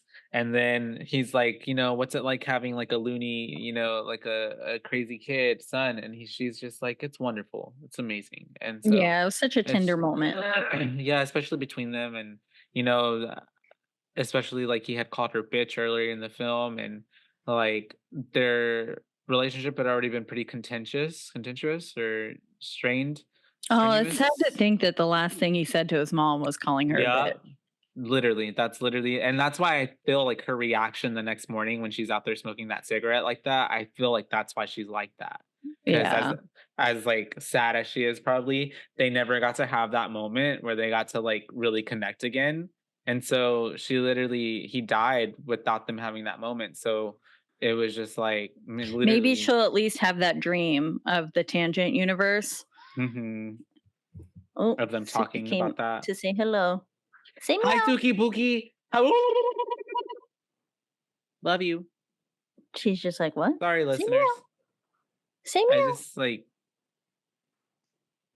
audibly. She sniffed the mic, but she won't say meow. It's okay. She's shy. Meow. She's not getting paid. She said no. Neither are we. Well, we're not kitty actors. She knows her business and she knows her business well. Yeah. Then we have cellar door, because this is whenever Jake's character Donnie is talking to Miss Karen, and you know she's explaining that she's going to be leaving. They fired her. He's like, that's fucking bullshit. And she's like, I know. And then that's whenever she writes on the chalkboard, you know, cellar door, and she's like, what is that? And she's like Ronald McDonald, the greatest poet, said that cellar door is the most beautiful words ever put together. Yeah, he was a linguist, and he said that was out of all the combinations of the words and sounds and stuff that could be made in the English language, cellar door was which I don't get because it doesn't sound pretty. That beautiful to me. But not to me either. Yeah, and then no walk on the computer.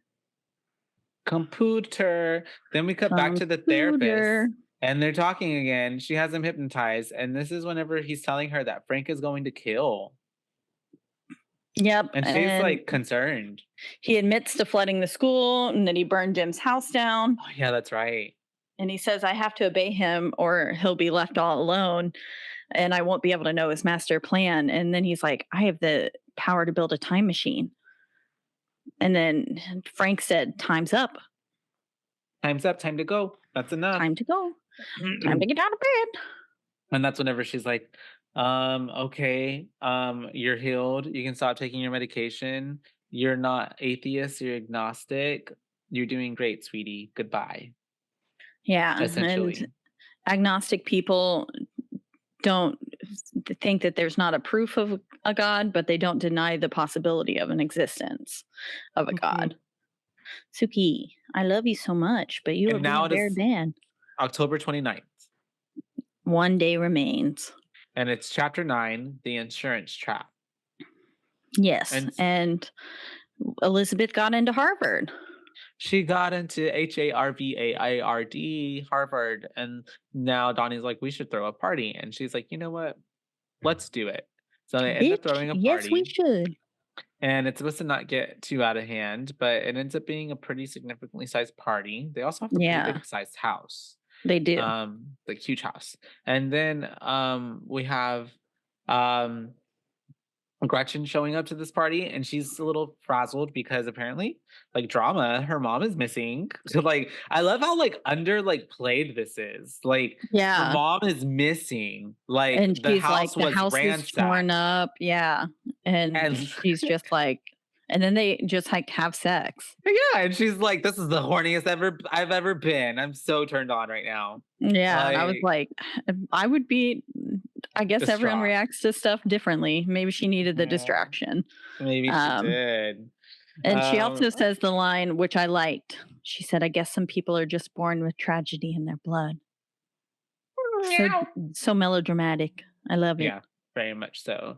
And so then that's whenever we have them doing the do, and then they're getting a phone call. He's getting a phone call from his mom talking about, we're gonna take the red eye. The girls got third. We're gonna have to do this and that, but we'll be back by the morning at 8-something in the morning. And then we have like someone mentioning like, "Hey, where's Frank? Have y'all seen Frank?" And they're like, "Oh yeah, Frank went on a beer run." So we're getting a mention of someone named Frank. And then we are now, after making out and doing the do, probably they're coming out, and Donnie's seeing the goo come out of, is it the fridge or someone else? He's seeing it come from somewhere. He's seeing it come out of other people. And there was a note on the fridge. Yeah, on the fridge. It said Frank was here, went to get beer. And we also got another diegesis of October 30th, 6 hours remaining. Yeah. And then we get the portal with the eye dilating again, and then this is when he's like, okay, fuck, we need to go see Sparrow because time is running out of time. Yeah. And so they run over to Sparrow's house, and they get there, and they stop in front of the cellar door, and he's like, cellar door. So then they open the cellar door, and they're in there. Gretchen is not good at breaking into people's houses because she plays piano. And I was like, girl, you're making a lot of noise for someone who's not supposed to be in there. And then they get attacked by the bullies, by Seth and Seth. For no fucking reason. Also, what were they doing there? I know. Yeah, why? I feel like they were. Because that's dumb. But anyways, yes, they end up attacking them, and like, it's really stupid because they're like, oh my God. And then like, they're trying to be like mean to them. And they have, Marty McFly, what's his name? Oh God, Donnie Darko, like on the ground. And then they have Miss Gretchen. I thought you were meaning who plays Marty McFly. No, I was sorry. Like, no, not Donnie Darko. But Donnie's on the ground. And then they have old girl, on the ground as well. And they're being jerks, absolutely hateful. And they're about to cut he's like, I got a bigger knife this time. And he's about to like cut his throat open. But there's a car driving at the same time coming this way. Yeah. And Seth Rogen's character is like, let's get the hell out of here. this is not good. And then Seth is just like, no, I'm going to keep doing this. And then he gets up at the last second, and then the car coming, poor Gretchen was in the middle of the road when she got thrown, and this car sped right over her. It happened so fast. It happened so fast that I was like, oh shit, did they run her over? Yeah, it's pretty graphic. Yeah. It's because it's because Roberta Sparrow's out there, and Frank they swerved. Trying to miss Roberta Sparrow, yes. And then it ends up hitting Miss Gretchen. Run over her pretty bad. She's dead, like on impact. She is dead, yeah. Which does that, like, that happens, right? If you get ran over? Yeah. Do you die on impact? Guess. Or do you, like, some people survive, some people don't? I think some people survive being hit by cars. Yeah. Got it. But she was like on the ground, and they like ran over her internal organs and stuff. So they had to like squish her head. Spleen probably just went. And so yeah, she's dead. Frank gets out of the car, and he's wearing his bunny suit, and he's like, "What the heck? Like, what's wrong with y'all? Why are y'all in the middle of the road?" But granted, he didn't know what was going on, and yeah, he gets shot by freaking Donnie Darko. Yep, shoots him right in the eye. And that's why we find out that's why his eye was like that. And then Miss Sparrow says, a storm is coming. You must hurry. And so he gets Gretchen, carries her back to his house, gets the keys, and we see this massive black thing in the sky. Yeah, it's like over their house. Cloud. Something's happening. Yeah. I guess like the space-time continuum is going to rip in half. Yeah, basically that tangent universe is breaking. And he just takes Gretchen's dead body in the car with him, which I just found super weird. Weird, yeah, very much so. I was like, ooh, that's so weird. Especially like when he's later just staring at her. That was it's not like he had any family to take her to. Yeah, that's true. But he could have taken her to the hospital or something. She did. I know, but you want to spend time with her. You're not telling me that it wouldn't be cute if Andrew just carried around your dead body for like a couple extra days because he wanted to be with you. No. Because he loved you. There's so many stories of like people doing that, being obsessed and like keeping the body for years and years. And like, yeah, we should stuff you. Okay. And we want you to look like taxidermy. And then I'll sing on command. Put googly eyes on you. We'll put a button in my chest and in my nipple. We'll give you a BBL. Okay. Yeah. Do I really need one?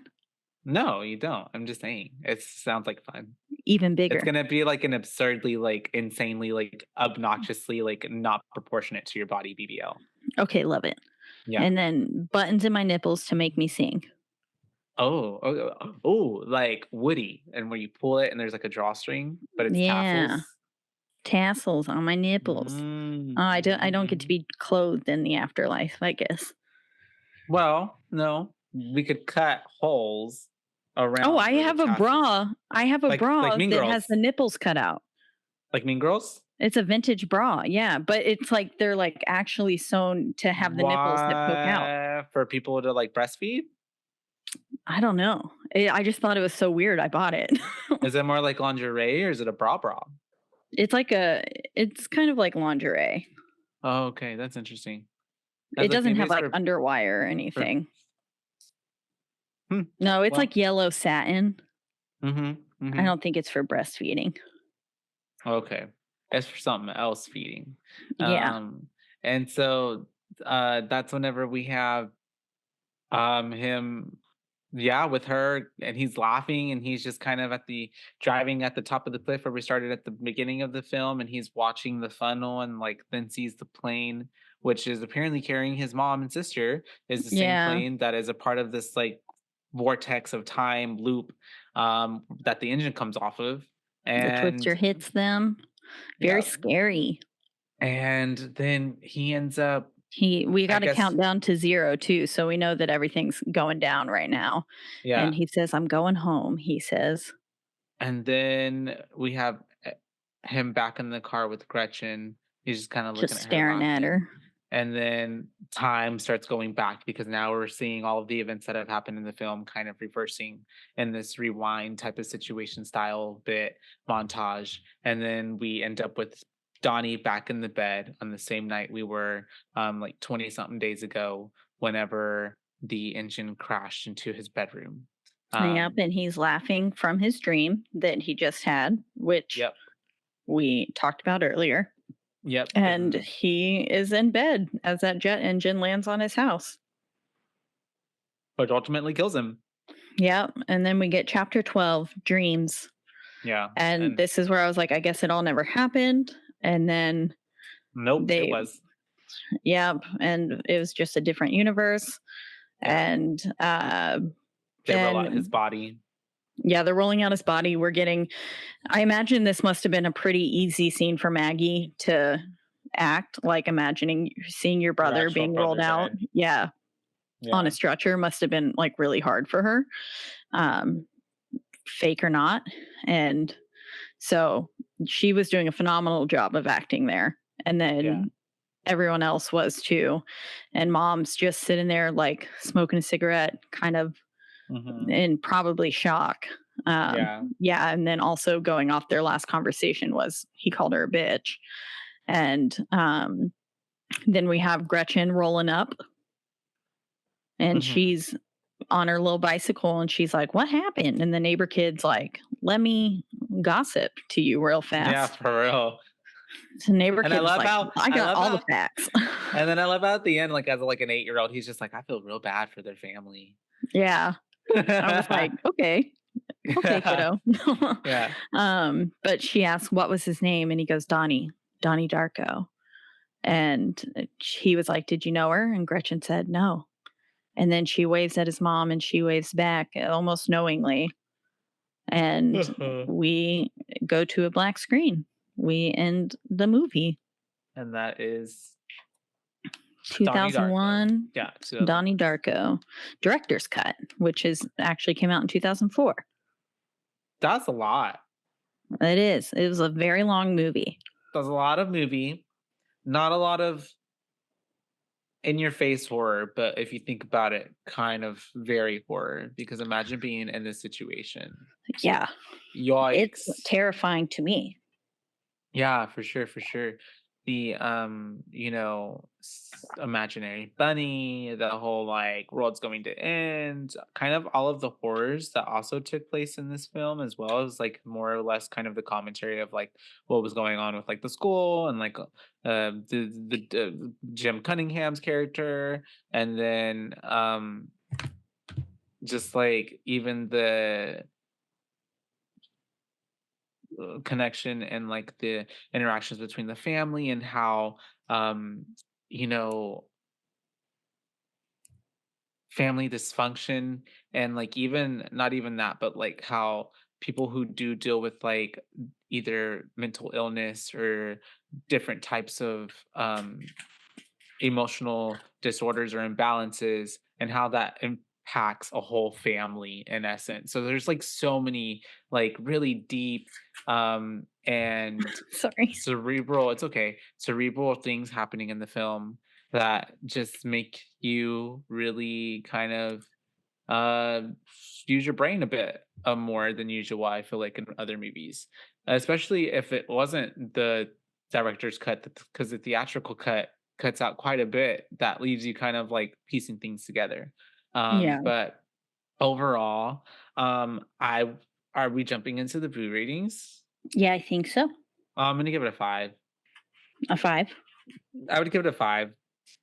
I think that maybe the only qualm that I could give is like you could cut out maybe the problematic scenes. Yeah, like, yeah. Maybe let's cut out the scenes where the boys are talking about the Smurfs and like vagina and pussy. Like, you know what I mean? Like maybe that isn't necessarily relevant to the whole storyline.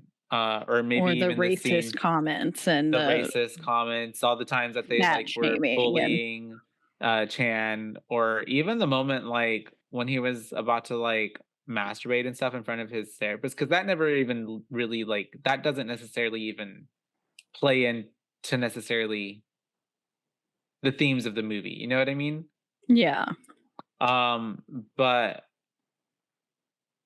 overall, it's a 5. I think it's probably a little biased because, like, I saw this film a really, really long time ago. Um, It does have a cult and following. and I really liked it. I don't. There was something about it that even when I watch it to this today, like it just makes me feel um like nostalgic for a time that I wasn't even alive for, if that makes sense. Mm. You know Mhm. what I mean? That feeling. And then I just think it's so well told and kind of like just really smart and really um scratches my brain. I like all the characters. I like how it has so many like people that either went on to do really good things or had already been in like really prominent uh acting roles before this film. But even though it Yeah, has so many, er, this was Richard Kelly's debut film, I believe. yeah. And then this was also one of Jake Gyllenhaal's first major roles. Oh yeah, most certainly. It was right there kind of more towards the beginning. And then um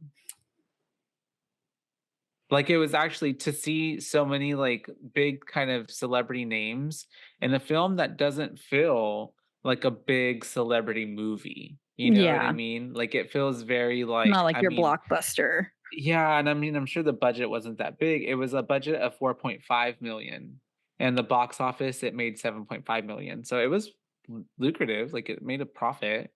Um, but it just didn't feel like a big movie, you know? It just felt very like a really well told story. Um, that played on a lot of like science fiction elements, and I really liked how in this director's cut we got all the like segues in the middle and like all these like really cool elemental type of like intermissions or like connections. um but yeah, I think all the actors did really good too. Like I think everybody was so believable in their parts. um Yeah, it almost felt almost like Real life. real life, like found footage to me Yeah. without the shakiness. Like the acting was so believable that, yeah, I just felt like I was watching an everyday life of someone. Yeah, it really felt that way. Um, so overall, because I could probably still go on and on over like good things, um, I would say it's a 5 for me. 5 out of 5 boos. Awesome. Ready for some fun facts? Yes. At the wrap party for the film, Seth Rogen and Jake Gyllenhaal agreed that they had no idea what this movie was about. I can see They, that. yeah, same. Especially when you're making something like this, right? And you don't get to really necessarily see all the like cutting room floor thing and like the finished product. You're just like shooting scenes, probably out of order too. So it's Yeah, that like, you must be like, what the fuck? what the fuck is this movie? Yeah. Yeah, seeing it all, like having to watch it, and then yeah. Jake Gyllenhaal uses a strategy of rarely blinking to enhance his psychotic creepiness, as he is driven by Frank. Hmm. Writer and director Richard Kelly came up with the idea for the future blobs while watching football. John Madden used to use a telestrator where he'd diagram a pause video to show where the players were about to go moments before letting the tape roll. Kelly watched Oh, this while high and started to think about what would happen hypothetically if someone upstairs was doing that to humans. Fittingly enough, Donnie first notices the future blobs while watching football. that's funny. That's really Oh, cool. filmed over a period of 28 days, which matches the length of the time depicted in the film. Short filming. That's really short. Yeah, it Like is. less than a month. That is crazy. And they got this whole movie, a cult classic, made. In February, essentially, the month of February. Yeah. In the movie theater scene, Richard Kelly originally intended to have Donnie and Gretchen going to see Chud. However, there were problems with finding out who owned the rights to the movie. Finally, Sam Raimi came to the rescue by allowing Kelly to use and distort footage from The Evil Dead, free of charge. This scene was filmed at the Aero Theater at 1328 Montana Avenue, Santa Monica, California. The Aero closed in 2003, but reopened in early 2005. That's my fun facts for Donnie Darko. Fun facts for Donnie Darko. Cute. Now This we're has ready for been your boo fun rating. facts. Yeah, I. Hated it. Yep. No. 2.5. No. I originally was thinking of 4 to 4.5 is where I was. So I think I'll stick with the 4.5, especially reading after the bam reading the stuff on the alternate universes and stuff like that. That really, the tangent universe and stuff, that really helped me gain a better appreciation for the film. And just knowing it's basically like a whole other world is behind this film. And I think that's super cool. We all know that we're big fans of that here. And so it was super interesting. Whoops. I accidentally hit something on my computer touchscreen and now it almost like shut everything down. That was bad. But all the acting, again, super believable. It did feel like a found footage film, which we know is my favorite. So that I enjoyed a lot. And then the storyline itself is really, really cool. It's very it's very confusing, but once you get to like actually understand all of it, it's super neat. And so I hope that our description at the beginning of this film, or not film, what is this called? A podcast. Our podcast. Yeah, our podcast, this thing we do. I hope that the little information we gave you at the beginning helped open some doors and shed some light on things for y'all as well, because it did for me. And it really makes me want to delve into just the lore and everything behind Donnie Darko. And I completely understand why it has such a cult following. It 110% deserves it. I think it's a phenomenal film. And I really, really enjoyed it. And I completely get why the hype is around it. Yeah. Should I just give it a 5 too? No, you can give it a 4.5. Okay, I'll give it 4.5. Yeah, and with my 5, it makes it a 4.85. It's still pretty high. That's still good. It's fine. And the ratings don't really necessarily matter anyways. What really matters is how we feel about it now. The journey that came through. The journey. The friends that we made. What if in a tangent universe we're doing this podcast, but it's all rom-coms? That'd be something. I'd watch that. I love rom-coms.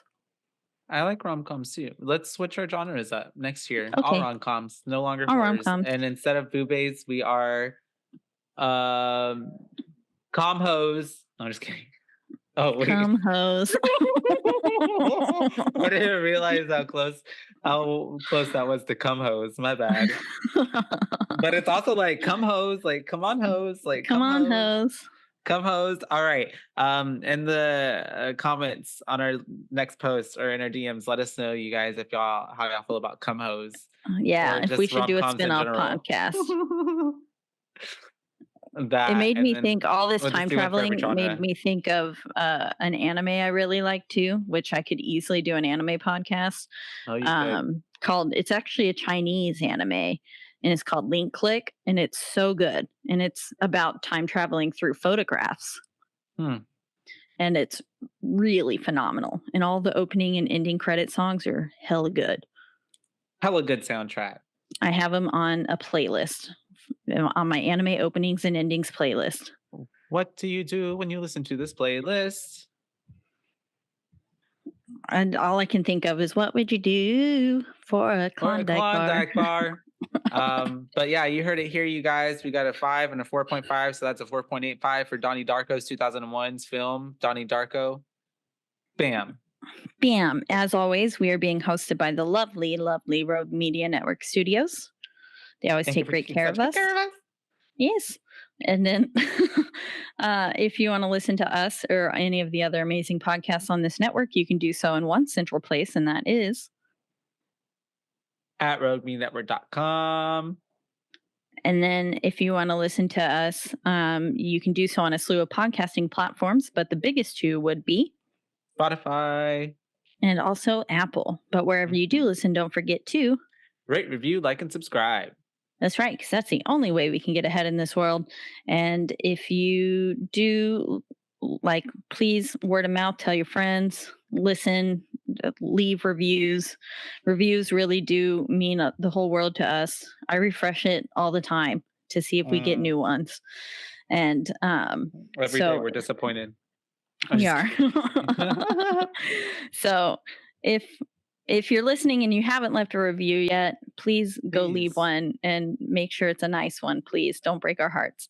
And if you want to let us know your thoughts on Donnie Darko, and if our big old spiel at the beginning helped you understand this film a little bit more, you can reach out to us on our one social media platform, which is Instagram, and that is at Boobaes Podcast, and that's at BOOBAES, because we're your Boobaes, not your Boobabes. That's right. And until next time, what are we covering next? We're in our month of sci-fi horror now. Sci-fi horror. So that means that next episode we should be covering, drum roll please.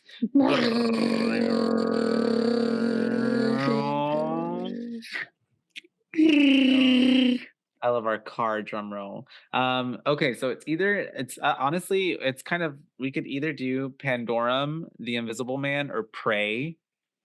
Ooh, I want to do the Invisible Man. Then we're gonna be doing the Invisible Man. Yay! I'm down. I like that one actually. It was pretty cool. Yeah. Have you seen it yet?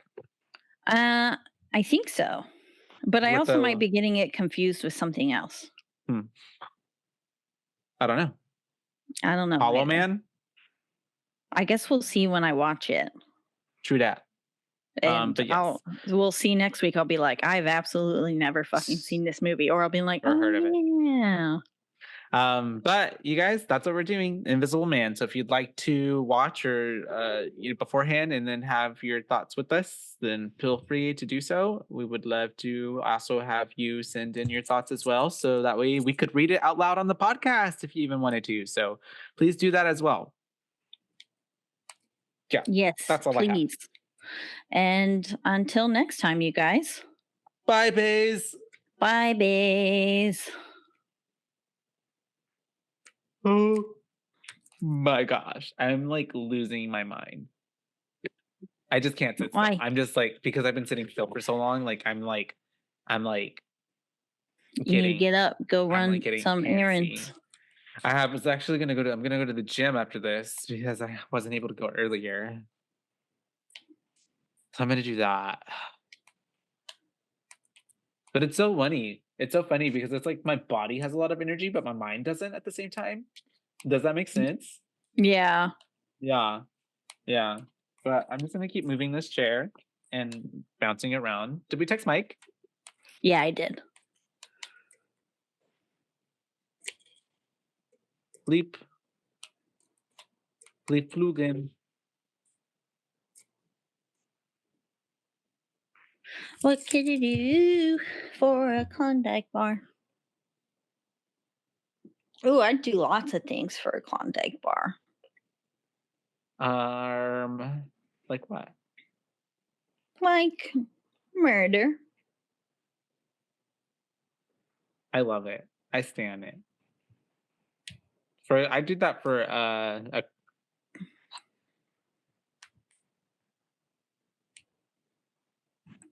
what are they called? Choco tacos? No. Dilly bars. I haven't had a choco taco in forever, but no, the ice cream with the cone with the chocolate at the bottom, and it's like, oh yeah, drumstick. A drum fucking stick, baby. Oh, I'd shove a cactus up my asshole for a drumstick. Prickly.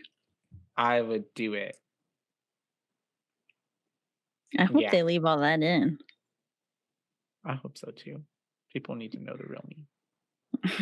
The fans need to know. Should I have a worker come in tomorrow from 8 to 1 or from 9 to 2? 9 to 2. No, Okay. how busy does it get early? Really busy? 8 to 1. Honestly, I would.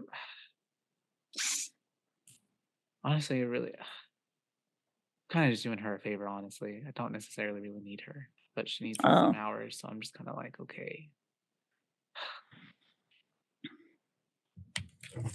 Anyways, all right, Boobay, I'm gonna hop off. Okay. I love you. Love you too. Gonna wait for Mike? I guess so. Or we could just end it. I think we just hop off. Okay. We send him what time, so we done now. Yeah. All right, let me go over here. All right, well, you have a good rest of your evening. I also can't do this weekend, but we established that, so the following weekend. Okay. Yeah, that should work. I'll double check to make sure we don't have anything, but that should work. Okay, sounds good. Okay, yay. Okay, dokies. All right, I love yous. Love you too. Happy birthday in person. Thank you. Not really in person, but it counts. I didn't get to tell you in person. It counts. All right, bye-bye. Bye. Ah.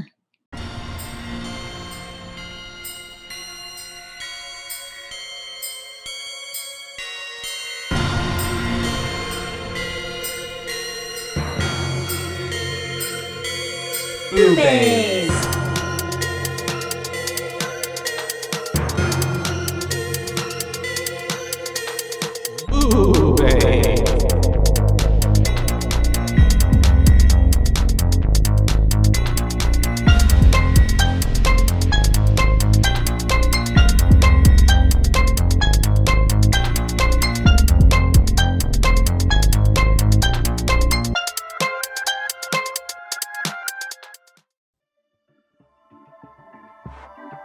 This has been a Rogue Media Network production.